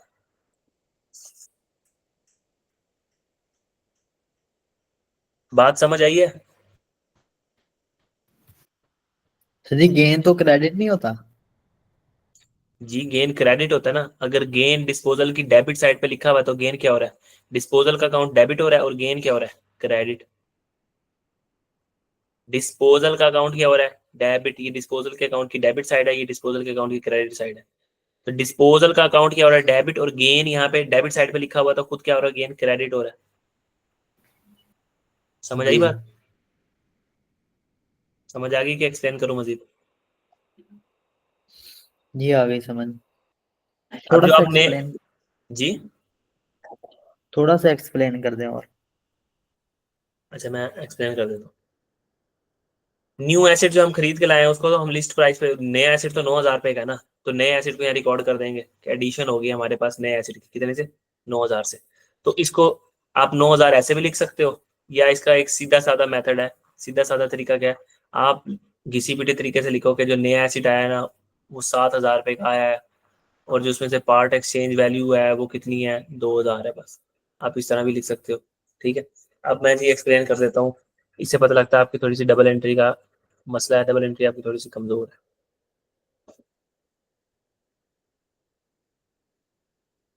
ये मेरा एसेट अकाउंट है ना, ठीक है, आप साथ साथ जवाब देते जाना जल्दी जल्दी। ये मेरा एसेट अकाउंट है। जी। एसेट अकाउंट के अंदर कोई चीज अगर मैंने ऐड करनी हो तो मैं क्या करूंगा, एसेट को क्या करूंगा, डेबिट, और कैश को करूंगा क्या, क्रेडिट। मैंने एसेट खरीद के लाया हूं, ठीक है। तो एसेट क्या हो रहा है, डेबिट। एसेट को मैं कर दूंगा डेबिट और कैश को कर दूंगा क्रेडिट, लेकिन लिखूंगा यहाँ पे क्या, कैश, जो भी फिगर होगी। तो एसेट का अकाउंट क्या हो गया, डेबिट, और कैश का अकाउंट क्या हो गया, क्रेडिट। अब मैंने कोई चीज डिस्पोज की है तो डिस्पोजल को क्या करूंगा, डेबिट, और एसेट को क्या करूंगा, क्रेडिट। तो एसेट का अकाउंट क्या हो रहा है, क्रेडिट, तो एसेट के अकाउंट को क्या कर दो, क्रेडिट, और यहाँ पे क्या लिखेंगे, डिस्पोजल। ये डबल एंट्री के सिस्टम में जब आप डबल एंट्री सिस्टम पढ़ोगे तब उसमें आपको बताई जाएगी बात। डबल एंट्री बना रहा हूँ मैं सीधा। तो नीचे हमारे पास सवाल क्या था, जहां आपको मसला आ रहा था, मैंने कहा था पीएनएल जब आपके पास क्रेडिट होगा ना, पीएनएल क्रेडिट होगा तो इसका मतलब है गेन। नहीं तो मेरा मेरा चंद मेरा मक्खन, ये सिर्फ याद कर लो, इस तरफ गेन आता है और इस तरफ लॉस आता है। अब पीएनएल क्रेडिट हो रहा है कैसे, डिस्पोजल का अकाउंट, अकाउंट देखो किस चीज का बना हुआ है, ये डिस्पोजल का अकाउंट क्या हो रहा है, डेबिट, 500 से डेबिट हो रहा है, और पीएनएल का अकाउंट क्या हो रहा है, क्रेडिट। अगर मैं यहाँ पीएनएल का अकाउंट बना रहा होता तो मैं इसको एंट्री को यूं करता कि पीएनएल का अकाउंट कितना हो रहा है, 500 से क्रेडिट, और यहाँ क्या लिख देता है, डिस्पोजल। अब देखो पीएनएल हो रहा है क्रेडिट, डिस्पोजल क्या हो रहा है, डेबिट। यहाँ मैं यहाँ के पढ़ू तो डिस्पोजल डेबिट और पीएनएल क्रेडिट। कोई मसला। नहीं नहीं। अच्छा जी, हमारा चैप्टर तकरीबन खत्म हो गया। अब इसमें दो तीन छोटी सी चीजें हैं, वो मैं करवा के फिर इस चैप्टर को वाइंड अप कर देता हूँ। 15 से 20 मिनट लगेंगे। अभी तक कोई मसला, कोई परेशानी कुछ है तो वो पूछ लो, नहीं तो फिर ना मैं 2 से 3 चीजें हैं जो करवाने वाली हैं, वो करवा के ना मैं इस चैप्टर को वाइंड अप करता हूँ। No no.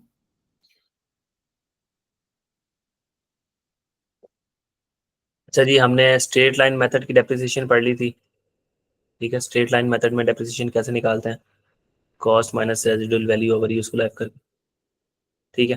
फिर हमने पढ़ लिया था कि अगर हम mid of the year asset को परचेज कर लें, मिड ऑफ ईयर मतलब साल के किसी भी टाइम पे परचेज कर लें, ये कम जनवरी के बजाय, ये कम अप्रैल, ये कम मार्च, ये कम अगस्त, तो हमने प्रो रेटा बेसिस के ऊपर डेप्रिसिएशन को कैलकुलेट कर लेना है। ये हमारा डिफॉल्ट मेथड है। अगर सवाल के अंदर कोई मेथड ना बताया हो कि कंपनी की क्या पॉलिसी है, मेथड की जगह कह रहा हूँ पॉलिसी, कंपनी कौन सी पॉलिसी यूज करती है, तो आपने प्रो रेटा बेसिस, वरना आपके पास दूसरी पॉलिसी आपको पता है। फिर हमने रिड्यूसिंग बैलेंस मेथड पढ़ा था। रिड्यूसिंग बैलेंस मेथड का फार्मूला होता है, आप रेट लगा देते हो किसके ऊपर, बुक वैल्यू के ऊपर। किसके ऊपर, बुक वैल्यू के ऊपर।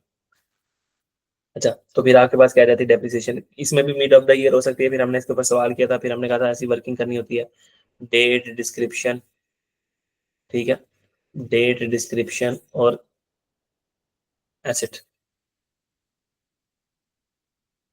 अब मैं आपको एक मिसाल देता हूँ। फॉर एग्जाम्पल एक एसेट है, उसकी कॉस्ट है 100, उसका रेट ऑफ डेप्रिसिएशन है 10%। रिड्यूसिंग बैलेंस मेथड है, हमने डेप्रिसिएशन कैलकुलेट करनी है, ठीक है। मैं एक छोटी सी एग्जांपल दे रहा हूँ। 31 दिसंबर 2001 के लिए करनी है, 31 दिसंबर 2002 के लिए करनी है। हमने इसको खरीदा है, डेट ऑफ परचेज है डीओपी, डेट ऑफ परचेज है एकम जुलाई 2001, एकम जुलाई 2001। तो हमने अपने पास क्या लिख लेते हैं, एकम जुलाई। ये मैंने कल क्योंकि कहा था आपको तो इसलिए मैं बता रहा हूँ, एकम जुलाई 2001। तो हम क्या करते हैं यहाँ पे सिंपली इसकी कॉस्ट लिखते हैं, कितनी है, 100। हमने 31 दिसंबर 1 आया, हमने इसको डेप्रिशिएट करना है। हम क्या पढ़ेंगे, पकड़ेंगे बुक वैल्यू के ऊपर रेट लगा देंगे। पहले साल बुक वैल्यू और कॉस्ट बराबर होती है, 10% रेट लगा देंगे। प्रो रेटा बेसिस हमारी पॉलिसी होती है, अगर सवाल चुप हो, साइलेंट हो, तो 6 महीने हमारे पास रहा तो हमने 6/12 कर दिया, तो जिसकी डेप्रिसिएशन आ जाएगी कितनी, 5। डेप्रिसिएशन कितनी आ जाएगी, 5 की आ गई वैल्यू 95। फिर 31 दिसंबर 2002 आया, फिर इसकी डेप्रिसिएशन कितनी आएगी, बुक वैल्यू को पकड़ो 95 को, इसके ऊपर रेट लगा दो कितना, 10%। लेकिन अब 12/12 नहीं करना हमने, क्यों, क्योंकि हमारे पास 12 महीने रहा है पूरे का पूरा, 12/12 कर भी लो बेशक, पूरे 12 महीने हमारे पास रहा है, कोई फैक्टर नहीं लगाना हमने। 2002 के पूरे 12 महीने ये हमारे पास रहा है, 2002 के पूरे 12 महीने ये हमारे पास रहा है, ठीक है। तो अब इसकी डेप्रिसिएशन कितनी आ जाएगी, 9.5। हम इसको माइनस कर देंगे, आपके पास क्या आ जाएगी, ये आपकी क्या थी, बुक वैल्यू 31 दिसंबर 2001 की थी बुक वैल्यू, ये 31 दिसंबर 2002 की बुक वैल्यू थी। What ever is the answer, मैं निकाल के दे देता हूँ आंसर।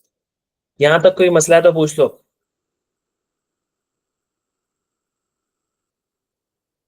यहाँ तक अगर आपको कोई मसला है, ये मैंने सिर्फ कल वाली बातें की हैं, इसमें कोई भी नई बात नहीं नहीं। है। हाँ ठीक हो गया, शाबाश, कोई मसला नहीं है। तो अब देखो, कल मैंने एक शॉर्टकट बताया था, मैं सिर्फ उस शॉर्टकट को रिपीट कर रहा हूँ आपका एग्जाम में टाइम सेव करने के लिए। ये सिर्फ उन बच्चों के लिए है, ठीक है, जो अपना दिमाग को जरा चलाना चाहते हैं और एग्जाम में अच्छे नंबर लेके ना जल्द से जल्द काम को खत्म करना चाहते हैं। तो होता वर्क तो सबको आता है, ये सारी वर्किंग बनाओ और ऐसे निकालो।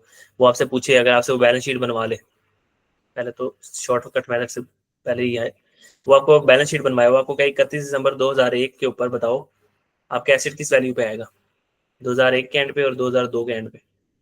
ये एसिड, हम कहेंगे एसिड तो बुक वैल्यू में नजर आता है, 2001 के एंड पे भी बुक वैल्यू देख लो, 2002 के एंड पे भी बुक वैल्यू देख लो, एसिड किस चीज पे नजर आता है, बुक वैल्यू पे। तो 2001 के एंड पे बुक वैल्यू कितनी आ रही है जी, 95, हम कहेंगे 95 पे नजर आएगा। फिर कितने पे आ रही है 2002 के एंड पे, 85.5, ठीक है। और अगर उनसे बैलेंस शीट पूछ ले, बैलेंस शीट में क्या जाएगा, तो हम कहेंगे डेप्रिसिएशन जाएगी।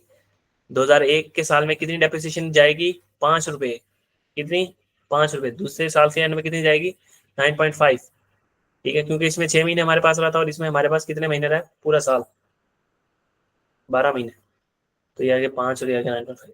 अच्छा, अब शॉर्टकट मेथड क्या था जी, अगर हमें इस बुक वैल्यू पे डायरेक्ट पहुंचना हो, अगर तो जिंदगी आसान होती, इसको हमने खरीदा होता ये हम जनवरी पे, हम तो क्या करते, हम कहते हैं 100 में से जो 10% है वो तो डेप्रिसिएशन है, 100 का 10% जो है वो क्या है, डेप्रिसिएशन, और 100 का जो 90% है ना वो क्या है आपके पास, बुक वैल्यू।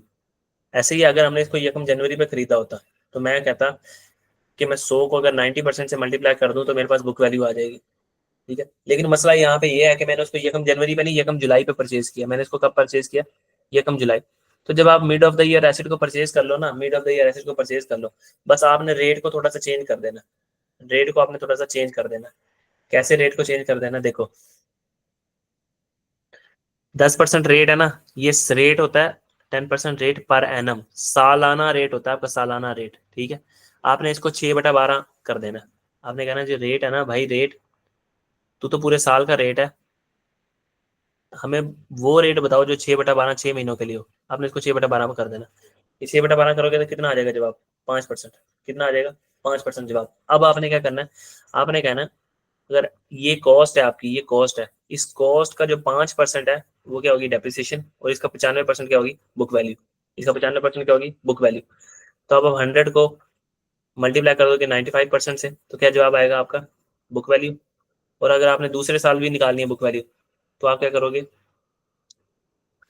पहला मेथड 95 को पकड़ो और उसके ऊपर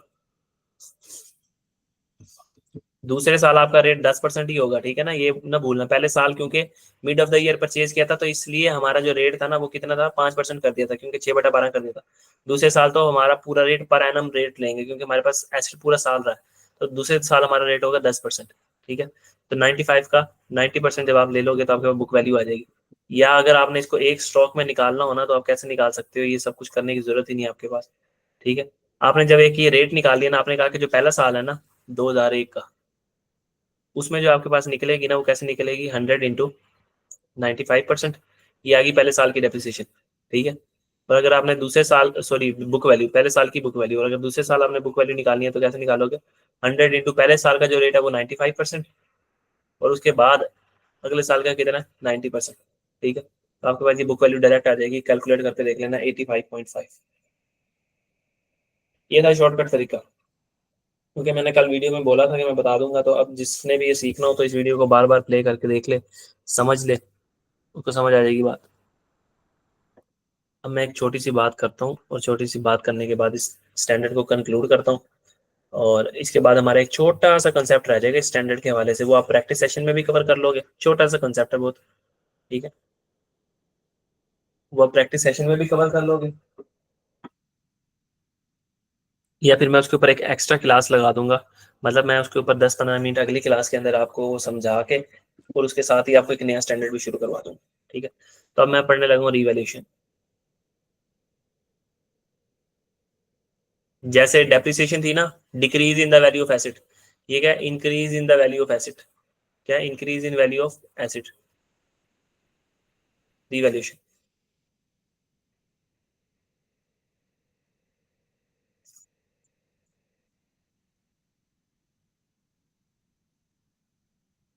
ठीक है जी, हमारे पास एक एसिड है जो हमारी उसकी कॉस्ट थी मिसाल के तौर पे 1 लाख। ठीक है, उसकी रेजिडुअल वैल्यू थी 20,000, उसकी यूजफुल लाइफ थी 5 साल, स्ट्रेट लाइन मेथड डेप्रिसिएशन का था। डेप्रिसिएशन के लिए कौन सा मेथड यूज करते हैं, स्ट्रेट लाइन मेथड। ठीक है, हमारे पास डाटा दिया हुआ है, at the end of 31 December 2003, at end of 31 December 2003, जो एसिड की रीवैल्यूड अमाउंट है ना, हमने रीवैल्यू करवाया एसिड को, अपने किसी बंदे को बुलाया और हमने कहा यार देखो तो सही, एक एक्सपर्ट आया, उसने आके देखा हमारी एसिड को, और एसिड को कहा कि ये तुम्हारा जो एसिड है ना भाईजान, ये तुम्हारा एसिड इस वक्त 3 लाख रुपए का, तुम्हारा एसिड कितने का, 3 लाख रुपए का।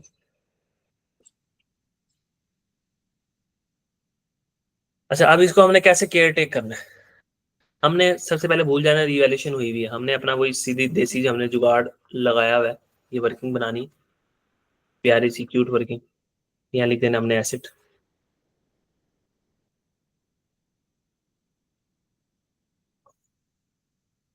ठीक है, अच्छा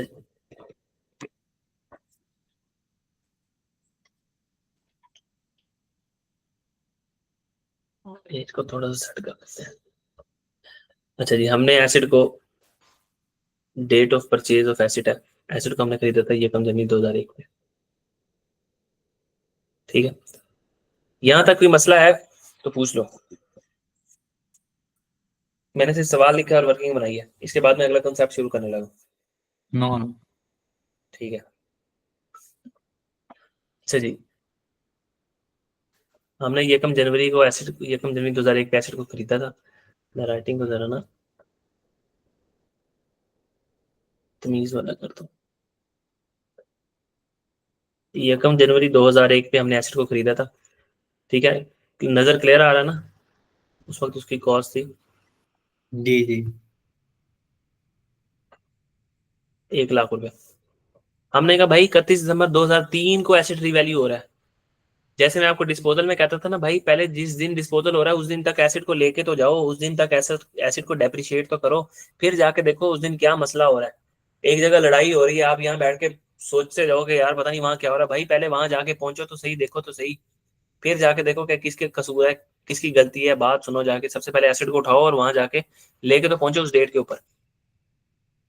तो 31 दिसंबर 2001 आया, हमने डेप्रिसिएशन करनी है, हमारा स्ट्रेट लाइन मेथड है, डेप्रिसिएशन कैसे निकलेगी, कॉस्ट माइनस रेजिडुअल वैल्यू कितनी दी है हमारे पास, 20,000,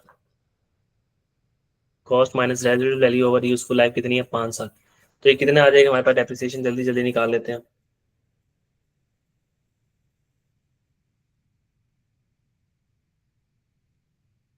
16,000 आपकी डेप्रिसिएशन आ जाएगी।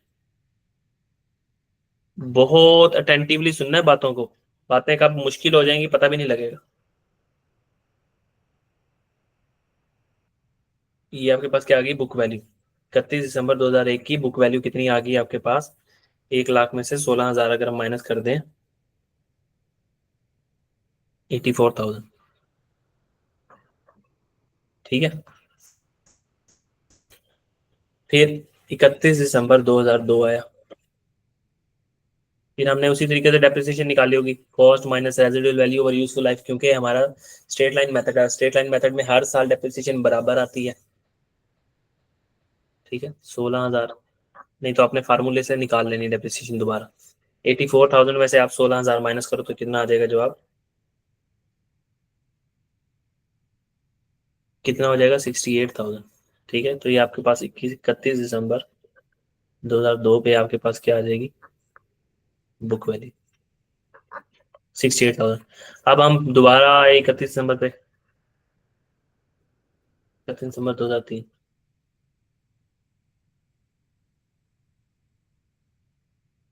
और हमने कहाँ तक आना है, कहाँ पहुंच गए हम डेप्रिसिएशन की कैलकुलेट, यही 16,000 में से 16,000 माइनस कर दो कितना आ जाएगा, 52,000। पहुंच गए हम उस तारीख पे जिस तारीख पे हमने पहुंचना था। अब हमारी किताबों में ना 31 दिसंबर 2003 के एंड पे ना, हमारी किताबों में 52,000 का एसेट नजर आ रहा है। हमारी किताबों में कितने का नजर आ रहा है, एक बंदा आया, बंदा ये एक एक्सपर्ट होता है, इसको कहते हैं इंडिपेंडेंट वैल्यूअर, जो हमारी प्रॉपर्टी की, हमारी पीपीई की वैल्यू लगाता है आके। वो कहता है, वो ये बहुत बड़ा एक्सपर्ट होता है, पाकिस्तान इंजीनियरिंग काउंसिल से इसके पास डिग्री होती है, एक सर्टिफाइड बंदा होता है, आके ना एसिड की कंडीशन को देखता है, इसको कहता है सर आपने इतना प्यारा रखा है एसिड को, क्या बात है, ये एसिड तो आपका 3 लाख रुपए का बिकेगा, अभी जाओ मार्केट में 3 लाख रुपए का बिकेगा आपका। ठीक है, तो हम कहेंगे कि अच्छा, हमारा 3 लाख रुपए का बिकेगा, तो हमारी किताबों में तो ये एसिड नजर आ रहा है सिर्फ कितने पे नजर आ रहा है, 52,000 पे। कितने पे नजर आ रहा है, 52,000 पे। तो हम कहेंगे कि भाई इसको किताबों में नजर आना चाहिए 3 लाख रुपए के ऊपर, 3 लाख के ऊपर। ठीक है, जैसे हम डेप्रिसिएशन में कहते थे ना कि डेप्रिसिएशन एसिड तो 1,000 1 लाख रुपए का है ही नहीं, इसमें से 10,000 रुपए की कमी आ चुकी है, तो किताबों में इसको नजर आना चाहिए 90,000 रुपए पे, तो हम डेप्रिशिएट करते थे।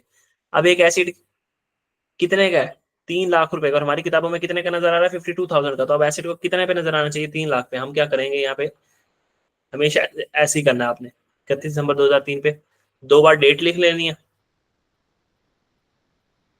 आपने लिख देनी है यहाँ पे रीवैल्यूड अमाउंट, मतलब आप एसिड को रीवैल्यू करने के बाद उसकी कितनी अमाउंट है, रीवैल्यूड। ठीक है, हम कहेंगे एसिड जो इस वक्त किताबों में नजर आना चाहिए वो कितने का है, 3 लाख रुपए का किताबों में नजर आना चाहिए। हम कहेंगे कि जो एसिड है ना, एसिड 52,000 का नजर आ रहा है, 3 लाख का नजर आना चाहिए, तो हमें एसिड के ऊपर कितना फायदा आया, कितना गेन आया है, एसिड के ऊपर हमें कितना गेन आया, तो हम कहेंगे 2,48,000 का हमें गेन आया है, 2,48,000 का हमारा एसिड बढ़ गया है, 2,48,000 से हमारे एसिड की वैल्यू बढ़ गई है, 2,48,000 से हमारे एसिड की वैल्यू बढ़ गई है। इसको कहते हैं रीवैल्यूएशन सरप्लस, रीवैल्यूएशन सरप्लस।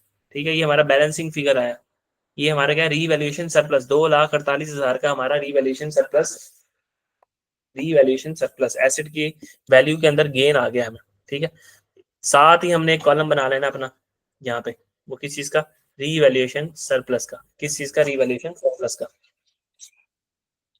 हम यहाँ पे लिख देंगे कि रीवैल्यूएशन सरप्लस का बैलेंस आ रहा है हमारे पास 2,48,000। ठीक है, 2,48,000, और 31 दिसंबर के दो एंड पे भी हमारे पास 2,48,000 का बैलेंस आ रहा है।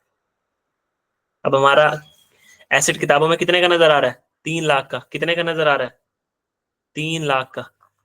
ठीक है, साथ हमें रीवैल्यूएशन सरप्लस दिखा दिया कि भाई एसिड में जो इंक्रीज आया ना, ये इसका रीवैल्यूएशन सरप्लस 2,48,000 इसका रीवैल्यूएशन सरप्लस है, इसकी वजह से ये इंक्रीज आया। ठीक है, अब मिसाल के तौर पे, अब बस रिवैल्यूएशन हो गया, अभी 31 दिसंबर 2004 आएगा, हम इसको फिर डेप्रिशिएट करेंगे। अच्छा जी, अब हम इसको डेप्रिशिएट करने गए ना, तो हमने देखा कि हम अब डेप्रिसिएशन वो नहीं निकाल सकते, cost minus residual value over useful life करके। ठीक है, cost minus residual value useful life करके हम डेप्रिसिएशन नहीं निकाल सकते। क्यों क्यों नहीं निकाल सकते, कि भाई एसिड की जो कॉस्ट है वो कॉस्ट तो रही नहीं, अब एसिड की कॉस्ट बदल गई है, अब वो 3 लाख रुपए का किताबों में नजर आ रहा है। ठीक है, 3 लाख रुपए का किताबों में नजर आ रहा है, एसिड 3 लाख का किताबों में नजर आ रहा था। अब हमने जो डेप्रिसिएशन निकालनी होगी, हम कहेंगे कि भाई जब हमने एसिड को खरीदा था तब कितना एस्टिमेट था, डेट ऑफ परचेज के ऊपर हमने सोचा था कि 5 साल चलेगा, अब तक कितना चल गया? 2001 का साल चल गया, 2002 का साल चल गया, 2003 का साल चल गया, 2004 का साल चल गया, चलना है अभी, ठीक है। अब एसिड की रिमेनिंग यूजफुल लाइफ कितनी है? रिमेनिंग यूजफुल लाइफ 2 साल एसिड ने चलना है, 2 साल एसिड ने चलना है, 2 साल एसिड ने चलना है, तो डेप्रिसिएशन 2 साल के अंदर खत्म हो जानी चाहिए। ये ऐसा नहीं हो सकता कि हमारी किताबों के अंदर एसिड है ही नहीं, एसिड की यूजफुल लाइफ खत्म हो गई, एसिड की यूजफुल लाइफ खत्म हो गई है, 5 साल बाद एसिड की यूजफुल लाइफ खत्म हो जानी है, जिसमें से हमने 3 साल गुजार लिए हैं, पीछे 2 साल रह गए हैं। तो अब जो एसिड की 3 लाख की वैल्यू है, ये कितने साल पे डेप्रिशिएट होनी चाहिए? यूजफुल लाइफ पे, रिमेनिंग यूजफुल लाइफ, जो बाकी यूजफुल लाइफ रह गई है, ठीक है। बाकी यूजफुल लाइफ जो हमारे पास रह गई है, तो हम क्या करेंगे, सिंपली 3 लाख को पकड़ेंगे, इसमें से रेजिडुअल वैल्यू ऐसे माइनस करेंगे, कितनी थी? 20,000, और इसको डिवाइड कर देंगे कितने पे? 2 पे।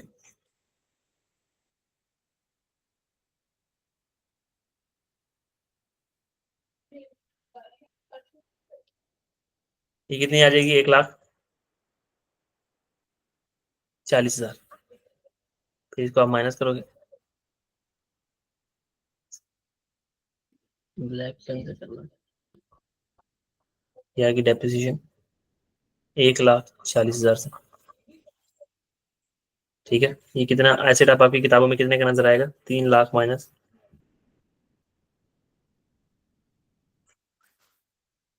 1,40,000, 1,60,000 का। आपने इसका हशर कर दिया, हशर, एसिड का हशर कहते हैं ना, मार मार के उसने हशर कर दिया था। आपने इसके ऊपर डेप्रिसिएशन चार्ज करके इसका क्या कर दिया? हशर, हशर, हशर, हशर। क्या ये जो 2,48,000 है, 2,48,000 है, ये हमारी किताबों में, क्या ये ऐसे 2,48,000 हमारी किताबों के अंदर उतने का ही नजर आता रहेगा हमेशा?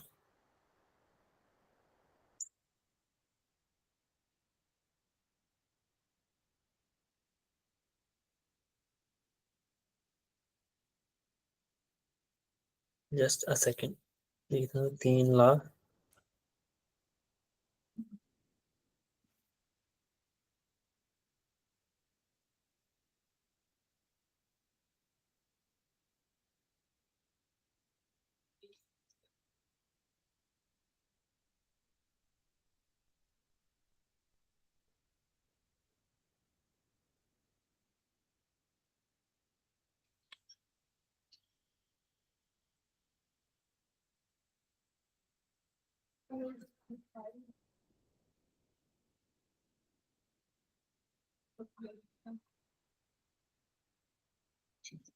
अच्छा ये यहाँ तक समझ आ गया आपको?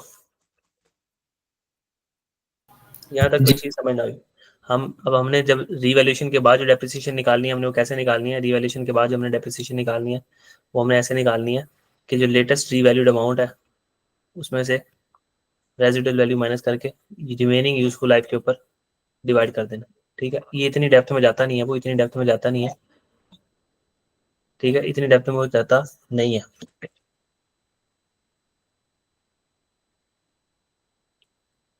मैं इसको जरा 1 सेकंड देना मुझे। अच्छा यहाँ तक समझ आ गया, तो हम इसी सवाल को दोबारा करते हैं, जरा एक प्लस पॉइंट समझाना है मैंने आपको। यहाँ तक कोई सवाल हो? नहीं नहीं।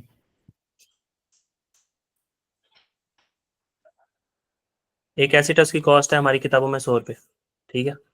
उसकी रेजिडुअल वैल्यू है 0, उसकी यूजफुल लाइफ है 5 साल। मैं रिपीट कर रहा हूँ चीज़ों को, थोड़ा सा टेक्निकल एरर आ गया था इस चीज़ का, सॉरी, कंसेप्चुअल एरर था। कॉस्ट 100 है, रेजिडुअल लाइफ 0 है, यूजफुल लाइफ कितनी है? 5 साल। यूजफुल लाइफ उसकी कितनी है? 5 साल। अच्छा जी, उसकी revalued amount, just a second,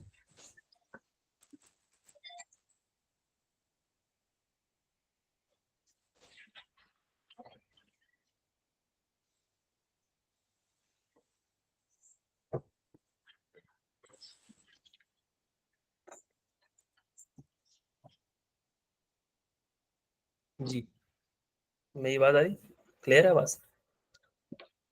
जी जी। अच्छा, उसकी जो रीवैल्यूड अमाउंट है ना,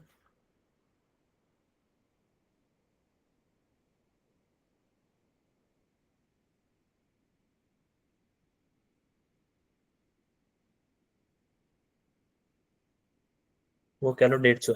ठीक है, स्ट्रेट लाइन मेथड हम यूज कर रहे हैं डेप्रिसिएशन के लिए। कौन सा? Straight line method. अच्छा, अब हम जल्दी जल्दी से यहाँ पे दोबारा वर्किंग कर लेते हैं। ठीक है, हमारे पास ये आ गई डेट, ये हमारे पास आ गया जी डिस्क्रिप्शन,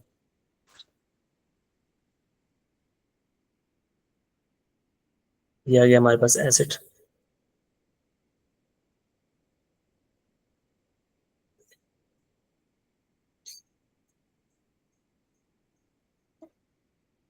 ये आ गया हमारे पास रिवॉल्यूशन सरप्लस। ठीक है, हमने एसेट को किस दिन परचेज किया?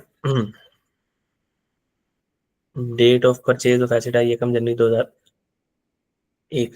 तो हम कहेंगे 1 जनवरी 2001 पे हमने एसेट को परचेज किया कितने से? एसेट की कॉस्ट कितनी है? 100 रुपये।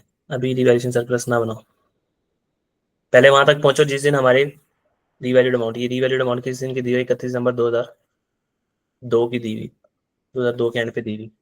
पहले वहां तक पहुंचो। 31 दिसंबर 2001 आया, हमने एसिड को डेप्रिशिएट किया।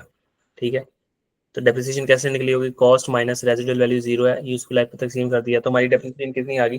5, सॉरी 20। 100/5, ये आ जाएगी 20। ठीक है, ये कितना आ गया? 80। हमारी बुक वैल्यू कितनी आ गई? 80। 31 दिसंबर 2001 के ऊपर। फिर 31 दिसंबर 2002 आया, फिर हमने इसको डेप्रिशिएट किया और इसमें से 20 मजीद माइनस हुआ, तो ये कितना हो गया? 60। अब 31 दिसंबर 2002 के एंड पे हमारी बुक वैल्यू क्या आ रही है? 60। ठीक है, हमारे पास किताबों में एसिड कितने पर नजर आ रहा है? 60 का। हमारे पास किताबों में एसिड कितने का नजर आ रहा है? 60 का। हमारे पास एसिड किताबों में कितने का नजर आ रहा है? 60 का। 31 दिसंबर 2002 के एंड पे हमारे पास किताबों में एसिड 60 का नजर आ रहा है। अब 31 दिसंबर 2002 के एंड पे रिवैल्यूएशन हुई, रिवैल्यूएशन होने के बाद मैंने कहा था यहाँ 2 लाइनें छोड़ के आपने लिख देना यही डेट जिस दिन रिवैल्यूएशन हो रही है। पहले डेप्रिसिएशन करके एसिड को उस डेट तक लेके आना है। ठीक है, पहले डेप्रिसिएशन को उस तक बुक करना है, उसके बाद रिवैल्यूएशन करनी है। ठीक है, 31 दिसंबर 2002 हमने कहा कि हमारा जो एसेट है ना, उसकी रीवैल्यूड अमाउंट है, जो रीवैल्यूड अमाउंट है वो कितनी है? 150। हमारा जो 60 का किताबों में नजर आ रहा है वो कहाँ पहुंच चुका है? 150 पे। उसकी असल वैल्यू है 150। 150 तो एसिड को बढ़ा दो, कितने से बढ़ा दें हम एसिड को? बैलेंसिंग फिगर दोनों में से। ठीक है, हमें रिवैल्यूएशन सरप्लस आ गया, बैलेंसिंग फिगर कितने का? 90 रुपए का गेन आ गया। ठीक है, हमारा एसिड 150 का होना चाहिए, 150 का होना चाहिए। ठीक है, और 60 रुपए का वो किताबों में नजर आ रहा था, तो हमने एसिड को बढ़ा दिया 90 रुपए से। ठीक है, रिवैल्यूएशन सरप्लस का कॉलम बना दिया। ठीक है, ये आ गया 90। हमने कहा हमारे पास 90 रिवैल्यूएशन सरप्लस आ रहा है। फिर 31 दिसंबर 2003 आया और डेप्रिसिएशन निकालने की बारी आई। जब डेप्रिसिएशन निकालने की बारी आई तो हमने कहा कि अब हमारी जो कॉस्ट है वो रिवाइज हो चुकी है, तो हम कहते हैं लेटेस्ट रीवैल्यूड अमाउंट। हमारा फार्मूला क्या था? Latest revalued amount minus revise residual value. अगर रेजिडुअल वैल्यू कोई आपकी रिवाइज हुई है, नहीं हुई तो जो आपकी पहले थी वही ले लेनी है आपने। और remaining useful life, remaining useful life, remaining useful life, आपकी कितनी यूजफुल लाइफ रहेगी? हमने कहा हमारी जो लेटेस्ट रिवैल्यूड अमाउंट है 150 और रेजिडुअल वैल्यू कुछ है नहीं, रिमेनिंग यूजफुल लाइफ कितनी रहेगी आपकी? 3 साल। ठीक है, यूजफुल लाइफ 5 साल थी, 5 साल में से आपने 2 साल गुजार दिए हैं, 2 साल गुजर चुके हैं, तो आपकी कितनी रहेगी है? 3 साल। कितनी रहेगी? 3 साल। तो हमने 150 का कर दिया, 3 से डिवाइड कर दिया, तो हमारे पास डेप्रिसिएशन आ जाएगी। यानी ये जो 150 की कॉस्ट किताबों में पड़ी है ना, इसको हमने अगले 3 साल में खत्म करना है, डेप्रिशिएट कर देना है। ठीक है, डेप्रिशिएट कर देना है, खत्म कर देना है। 150 का 3 किया तो आपके पास आ जाएगा। हमारे पास 31 दिसंबर 2003 के एंड पे बुक वैल्यू आ रही है 150। ये आपने हशर कर दिया उसके साथ, हशर कर दिया, हशर हशर। डेप्रिसिएशन को हमने क्या कहना है? हशर। अब क्या ये जो रिवैल्यूएशन सरप्लस का बैलेंस है, रिवैल्यूएशन सरप्लस का बैलेंस, ये तो अनरियलाइज्ड गेन है। अनरियलाइज्ड गेन का मतलब हमने तो अभी एसेट हमने बेचा ही नहीं है और हमें ये पैसे मिले ही नहीं है, तो हमारी किताबों में ये गेन भी आहिस्ता आहिस्ता कम हो जाएगा। ये गेन भी आहिस्ता आहिस्ता हम इसको क्या कर देना, हमने कम कर देना है। जो काम आपने डेप्रिसिएशन के साथ किया है ना, वही काम आपने रिवैल्यूएशन सरप्लस के साथ करना है। जो काम आपने किया, जो भी काम किया, जो काम में क्या आपने 150 को डिवाइड किया 3 से, तो आपने क्या करना है, इस रिवैल्यूएशन सरप्लस को भी किताबों में खत्म कर दो, 90 को डिवाइड कर दो 3 से, क्या जवाब आएगा? 30। क्या जवाब आएगा? 30। आपने इस 30 को यहाँ से माइनस कर देना। अब आपकी किताबों में रिवैल्यूएशन सरप्लस कितने का नजर आ रहा है? 60। कितने का? 60 का।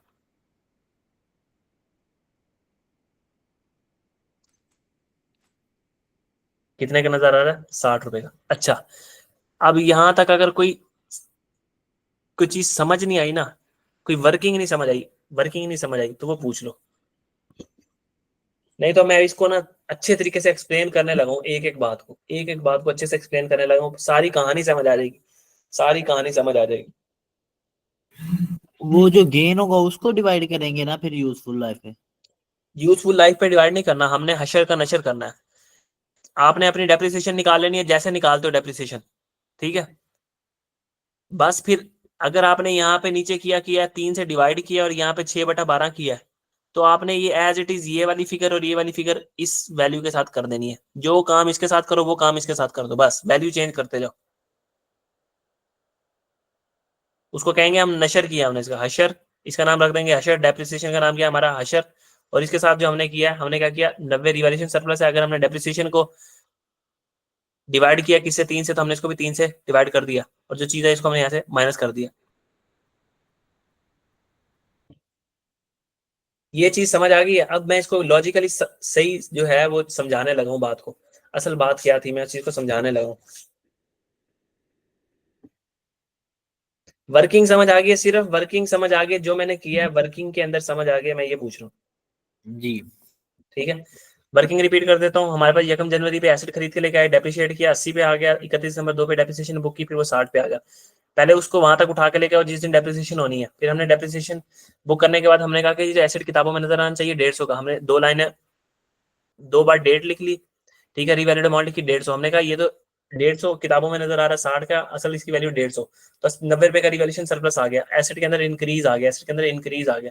तो हमने क्या यहाँ एंट्री कर दी, सिंपली हमने सिंपली यहाँ पे क्या कर दिया, एसेट को बढ़ा दिया 90 रुपए से, तो हमने यहाँ एक रिवैल्यूएशन सरप्लस का कॉलम बना लिया। फिर हमने क्या किया, अब हमने कहा 1 साल गुजरेगा तो एसेट डेप्रिशिएट होगा, लेकिन अब स्ट्रेट लाइन मेथड तो यूज कर रहे हैं, लेकिन अब एसेट की कॉस्ट वो रही ही नहीं, अब एसेट की कॉस्ट चेंज होगी, हमारा एस्टिमेट क्या हो गया, चेंज हो गया, हमारा एस्टिमेट चेंज हो गया। तो हमने कहा अब जब रिवैल्यूएशन के बाद आप डेप्रिसिएशन निकालोगे ना, रिवैल्यूएशन के बाद जब डेप्रिसिएशन निकालोगे तो आप लेटेस्ट रीवैल्यूड अमाउंट लोगे, लेटेस्ट रीवैल्यूड अमाउंट लोगे, उसमें से रिवाइज रेजिडुअल वैल्यू माइनस करोगे, ये आपके सवाल में कभी भी नहीं आएगी, ठीक है। और रिमेनिंग यूजफुल लाइफ पे डिवाइड, मतलब कि आपने जब साल में खड़े होकर सोचा था 5 साल लाइफ है, अब आप देखो जिस डेट पे आप खड़े हो कितने साल गुजर चुके हैं, अभी एसिड की कितने लाइफ पड़ी है, तो हमने कहा 31 दिसंबर 2002 पे खड़े होकर देखा हमने, तो आगे इसकी 3 साल लाइफ पड़ी है, 3 साल लाइफ पड़ी है। अब इसकी जो 150 है इसको 3 साल में खत्म हो जाना चाहिए किताबों से, 150 3 साल बाद, 3 साल बाद एसिड की यूजफुल लाइफ भी खत्म हो जाएगी और एसिड को भी किताबों से क्या हो जाना चाहिए, खत्म होना चाहिए। तो हमने इसको डिवाइड कर दिया किस पे, 3 पे। अब हमने जो एंट्री करनी है, इधर देखो, 31 दिसंबर 2001 पे एंट्री क्या होगी, 2001 के एंड, सिंपली एंट्री क्या होगी, डेप्रिसिएशन की एंट्री होगी, डेप्रिसिएशन एक्सपेंस डेबिट 20 से, एक्यूमुलेटेड डेप्रिसिएशन क्रेडिट 20 से, ठीक है। 31 दिसंबर 2002 के एंड पे की एंट्री होगी। अब यहाँ एंट्री है, गौर से देखना, गौर से, 2 की डेप्रिसिएशन कितनी है, 20, एक्यूमुलेटेड डेप्रिसिएशन कितनी है, एक्यूमुलेटेड डेप्रिसिएशन भी 20, ठीक, ये आ गई। अच्छा मेरी बात सुनो, मिसाल के तौर पर अगर आज इस दिन खड़े होकर हम देखें और रीवैल्यूएशन ना हुई होती, रीवैल्यूएशन ना हुई होती, रीवैल्यूएशन ना हुई होती तो हमारी डेप्रिसिएशन कितनी आती, 20 20, अगले सारे सालों में क्या रही होती, 20 20 20। इतनी बात समझ आती है? जी। हाँ, हमारे 20 20 20 डेप्रिसिएशन आनी थी, क्योंकि स्ट्रेट लाइन मेथड है। अब जब रिवैल्यूएशन हो गई है ना, तो रिवैल्यूएशन होने की वजह से जो डेप्रिसिएशन है वो कितनी आ रही है, 50, वो कितनी आ रही है, 50। तो पहले डेप्रिसिएशन जो है ना, बिफोर रिवैल्यूएशन, अगर मैं कहूँ बिफोर रिवैल्यूएशन हमारी डेप्रिसिएशन थी ना, वो कितनी थी, 20। आफ्टर रिवैल्यूएशन के बाद जो हमारी डेप्रिसिएशन आ रही है ना, वो कितनी आ रही है, 50। तो हमारी जो डेप्रिसिएशन है ना वो 30 से बढ़ गई है, डेप्रिसिएशन 30 से बढ़ गई है। हमने कहा यार हमारा तो एसिड को हमने दिखाना था कि हमारा एसिड 90 से बढ़ गया है, ये तो हमारे पीएनएल के अंदर 30 से डेप्रिसिएशन एक खर्चा बढ़ गया, 30 से तो हमने एक खर्चा बढ़ा दिया, हमारे पीएनएल के अंदर ये डेप्रिसिएशन 30 रुपए से बढ़ गई। तो हमारा एसिड कैसे बढ़ गया, हमें तो कोई रिवैल्यूएशन सरप्लस आया ही नहीं। हमने अगर एसिड को रीवैल्यू किया है तो 30 रुपए से डेप्रिसिएशन भी बढ़ गई है, क्या फायदा एसिड ऐसी रीवैल्यू करने का। तो फिर हमने क्या किया कि इस रीवैल्यूएशन सरप्लस में से ना एक अमाउंट को निकाला, ये देखो ये 30 रुपए की अमाउंट थी, इस 30 रुपए की अमाउंट को निकाला, इसकी एंट्री होती है रीवैल्यूएशन सरप्लस का अकाउंट क्या हो रहा है, debit. Revaluation surplus, retained earning, ये सारी जो है ना इनकम होती है हमारी, क्या होती है, इनकम। और इनकम की नेचर्स क्या होती है, क्रेडिट। अगर इनकम के साथ नेगेटिव का साइन लिखा रहा तो इनकम क्या हो रही थी, डेबिट। अब ये रिवैल्यूएशन सरप्लस का अकाउंट क्या हो रहा है, डेबिट। हमने इस रिवैल्यूएशन सरप्लस के अकाउंट को उठाया और डाल दिया रिटेन्ड अर्निंग्स के अंदर। हमने कहा ये जो 30 रुपए है ना, 30 रुपए ये रिटेन अर्निंग प्रॉफिट में डाल दो। अब जो ये इम्पैक्ट है ना, जो 30 रुपए का खर्चा गया था पीएनएल के अंदर और ये 30 रुपए की इनकम चली गई, अब ये इफेक्ट जो है ना वो न्यूट्रलाइज हो गया। ये बहुत टेक्निकल बात है, इतने लेवल पे, आपके लेवल पे इतनी बड़ी बात नहीं की थी कोई भी करता। मैं सिर्फ आपको समझा रहा हूँ, ठीक है, एक कॉन्सेप्ट दे रहा हूँ, और बाकी आपको रट्टा मरवा के हर चीज, ठीक है, वो आपको सवाल मेरा काम है करवाना। सवालों में आप कहीं पे भी नहीं रुकोगे, चीज को समझोगे। अगर डेप्रिसिएशन सबसे पहले रिवैल्यूएशन ना हुई होती तो मेरी डेप्रिसिएशन आ रही होती 20, रिवैल्यूएशन हो जाने के बाद मेरी डेप्रिसिएशन आ रही हो 50। भाई रिवैल्यूएशन का मकसद ही ये था कि एसिड को किताबों में इंक्रीज करके दिखाओ, लेकिन 30 रुपए से डेप्रिसिएशन बढ़ गई, पीएनएल में डेप्रिसिएशन 30 रुपए से ज्यादा चलेगी। उल्टा जो हमारे पास एक खर्चा बुक हो गया, उस खर्चे को न्यूट्रलाइज करने के लिए हमने क्या करना है, इस रीवैल्यूएशन सरप्लस है ना, इस रीवैल्यूएशन सरप्लस अनरियलाइज्ड गेन जो अभी तक बिका नहीं है, ये एसिड अभी तक बिका नहीं है, तो हमारे पास पैसे आए नहीं है, तो हमने पीएनएल के अंदर वो इनकम बुक की ही नहीं है। तो हमने एक आर्टिफिशियल इनकम बुक कर लेनी है। वो कैसे बुक कर लेनी है, वो कैसे बुक कर लेनी है, हमने इस 90 को 90 के साथ वही हशर करना है जो हमने डेप्रिसिएशन के साथ किया। इसमें से एक फिगर को उठाना है, रिवैल्यूएशन सरप्लस को उठा के डेबिट करना है, रिवैल्यूएशन सरप्लस में डाल के इसको रिटेन अर्निंग में फेंक देना। रिटेन अर्निंग का मतलब होता है पीएनएल, प्रॉफिट में फेंक देना है। रिटेन अर्निंग समझ लो, प्रॉफिट में फेंक देना है। अब 30 रुपए का एक्सपेंस गया वहां पे या 30 रुपए की इनकम गई, दोनों आपस में नेट हो गए, तो वो जो हमारे पास इंपैक्ट था वो खत्म हो गया। अब हमारे पास एसेट हमारी रिवैल्यूएशन अमाउंट पे, रिवैल्यूड अमाउंट के ऊपर नजर आने लग जाएगा किताबों। यहाँ तक कोई क्वेश्चन है, लॉजिकल क्वेश्चन है, इस लेक्चर को बार बार चला के देखना, समझ आ जाएगी बात। ओके। अच्छा जी, अब जिस दिन रिवैल्यूएशन होनी है ना, याद कर लो, अब ये चीजें आप याद कर लो। देखो जिस दिन रिवैल्यूएशन होनी है उस दिन वार्म अप की एंट्री होनी है, एक वार्म अप की एंट्री। वार्म अप की एंट्री है क्यूमुलेटिव डेप्रिसिएशन डेबिट और एसिड क्रेडिट। क्या होनी है, वार्म अप की एंट्री। हम इसको क्या करेंगे, रिवैल्यूएशन करने से पहले एक वार्म अप की एंट्री क्या करेंगे, cumulative depreciation debit acid credit. ये बातें आप डिटेल से पढ़ोगे आगे आके, मैंने सिर्फ यहाँ पे एक छोटी सी आपको एक्सप्लेनेशन दी है, छोटी सी एक्सप्लेनेशन।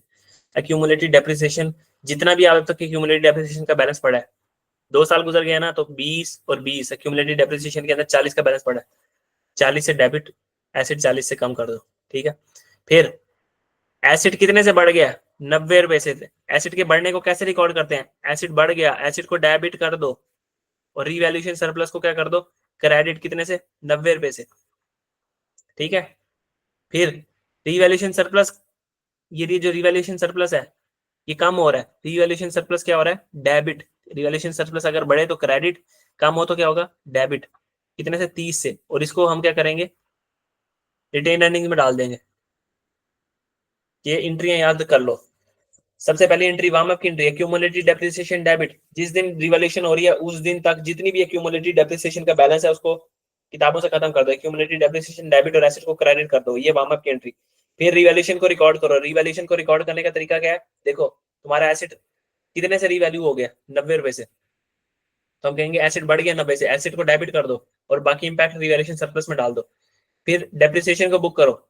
डेप्रिसिएशन कैसे बुक करेंगे, depreciation expense debit, accumulated depreciation credit, कितने से, 50 रुपए से।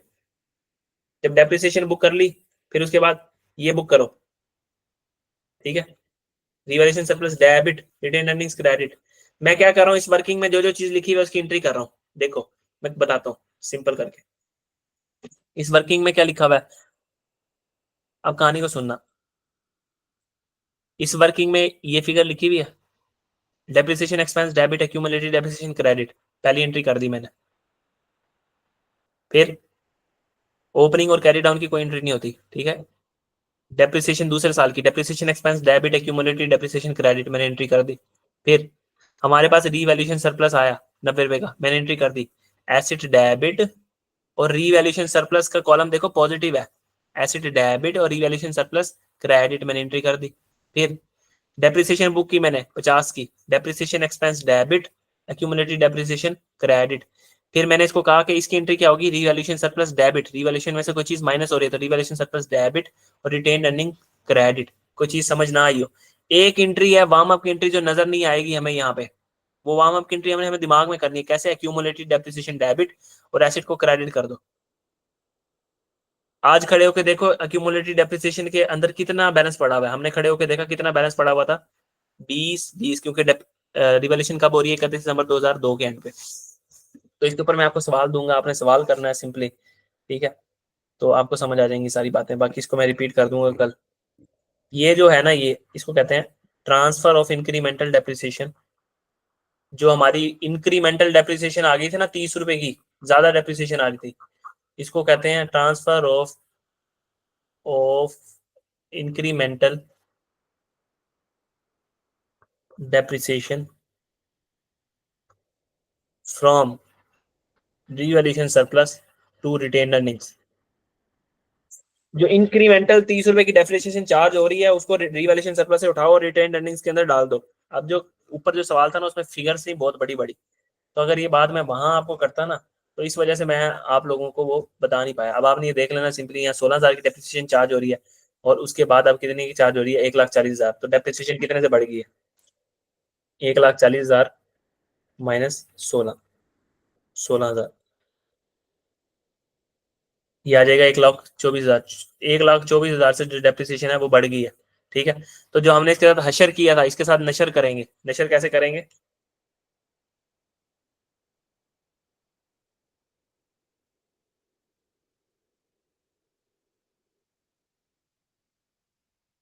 कि हमने इसको किससे डिवाइड किया था, 2 से। रिमेनिंग यूजफुल लाइफ कितनी थी, 2 साल। तो हम क्या करेंगे, 2,48,000 को भी 2 से डिवाइड कर देंगे,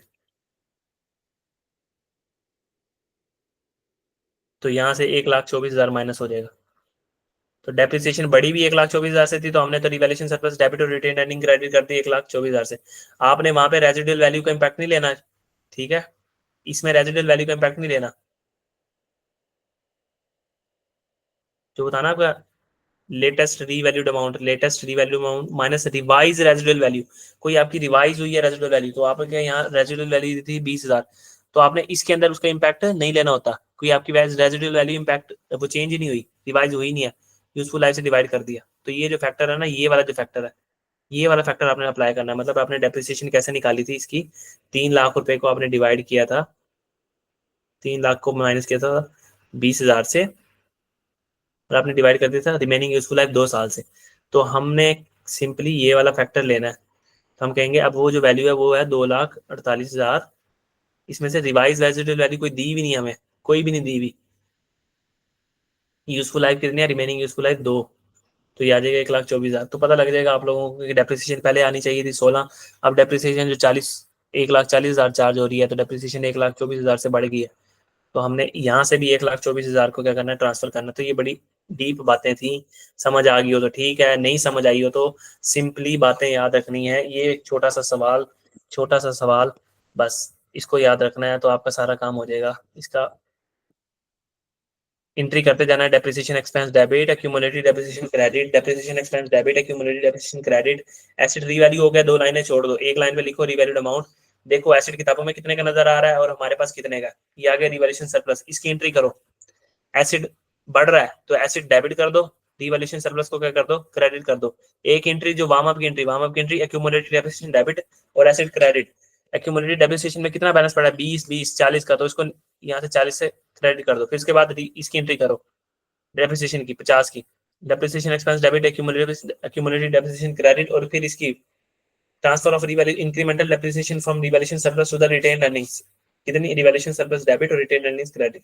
यही एंट्री होंगी आपके सवाल के अंदर बार बार बार बार बार बार बार बार बार बार, ठीक है। कोई सवाल है तो पूछ लो, नहीं तो इसके ऊपर मैं आपको सवाल दे रहा हूँ, वो सवाल आपने करना है। नोट कर लेना ये सवाल। कॉस्ट 200 है, रेजिडुअल वैल्यू आपकी 0 है, यूजफुल लाइफ आपकी 10 साल है, डेट ऑफ परचेज आपकी 1 जनवरी 2020।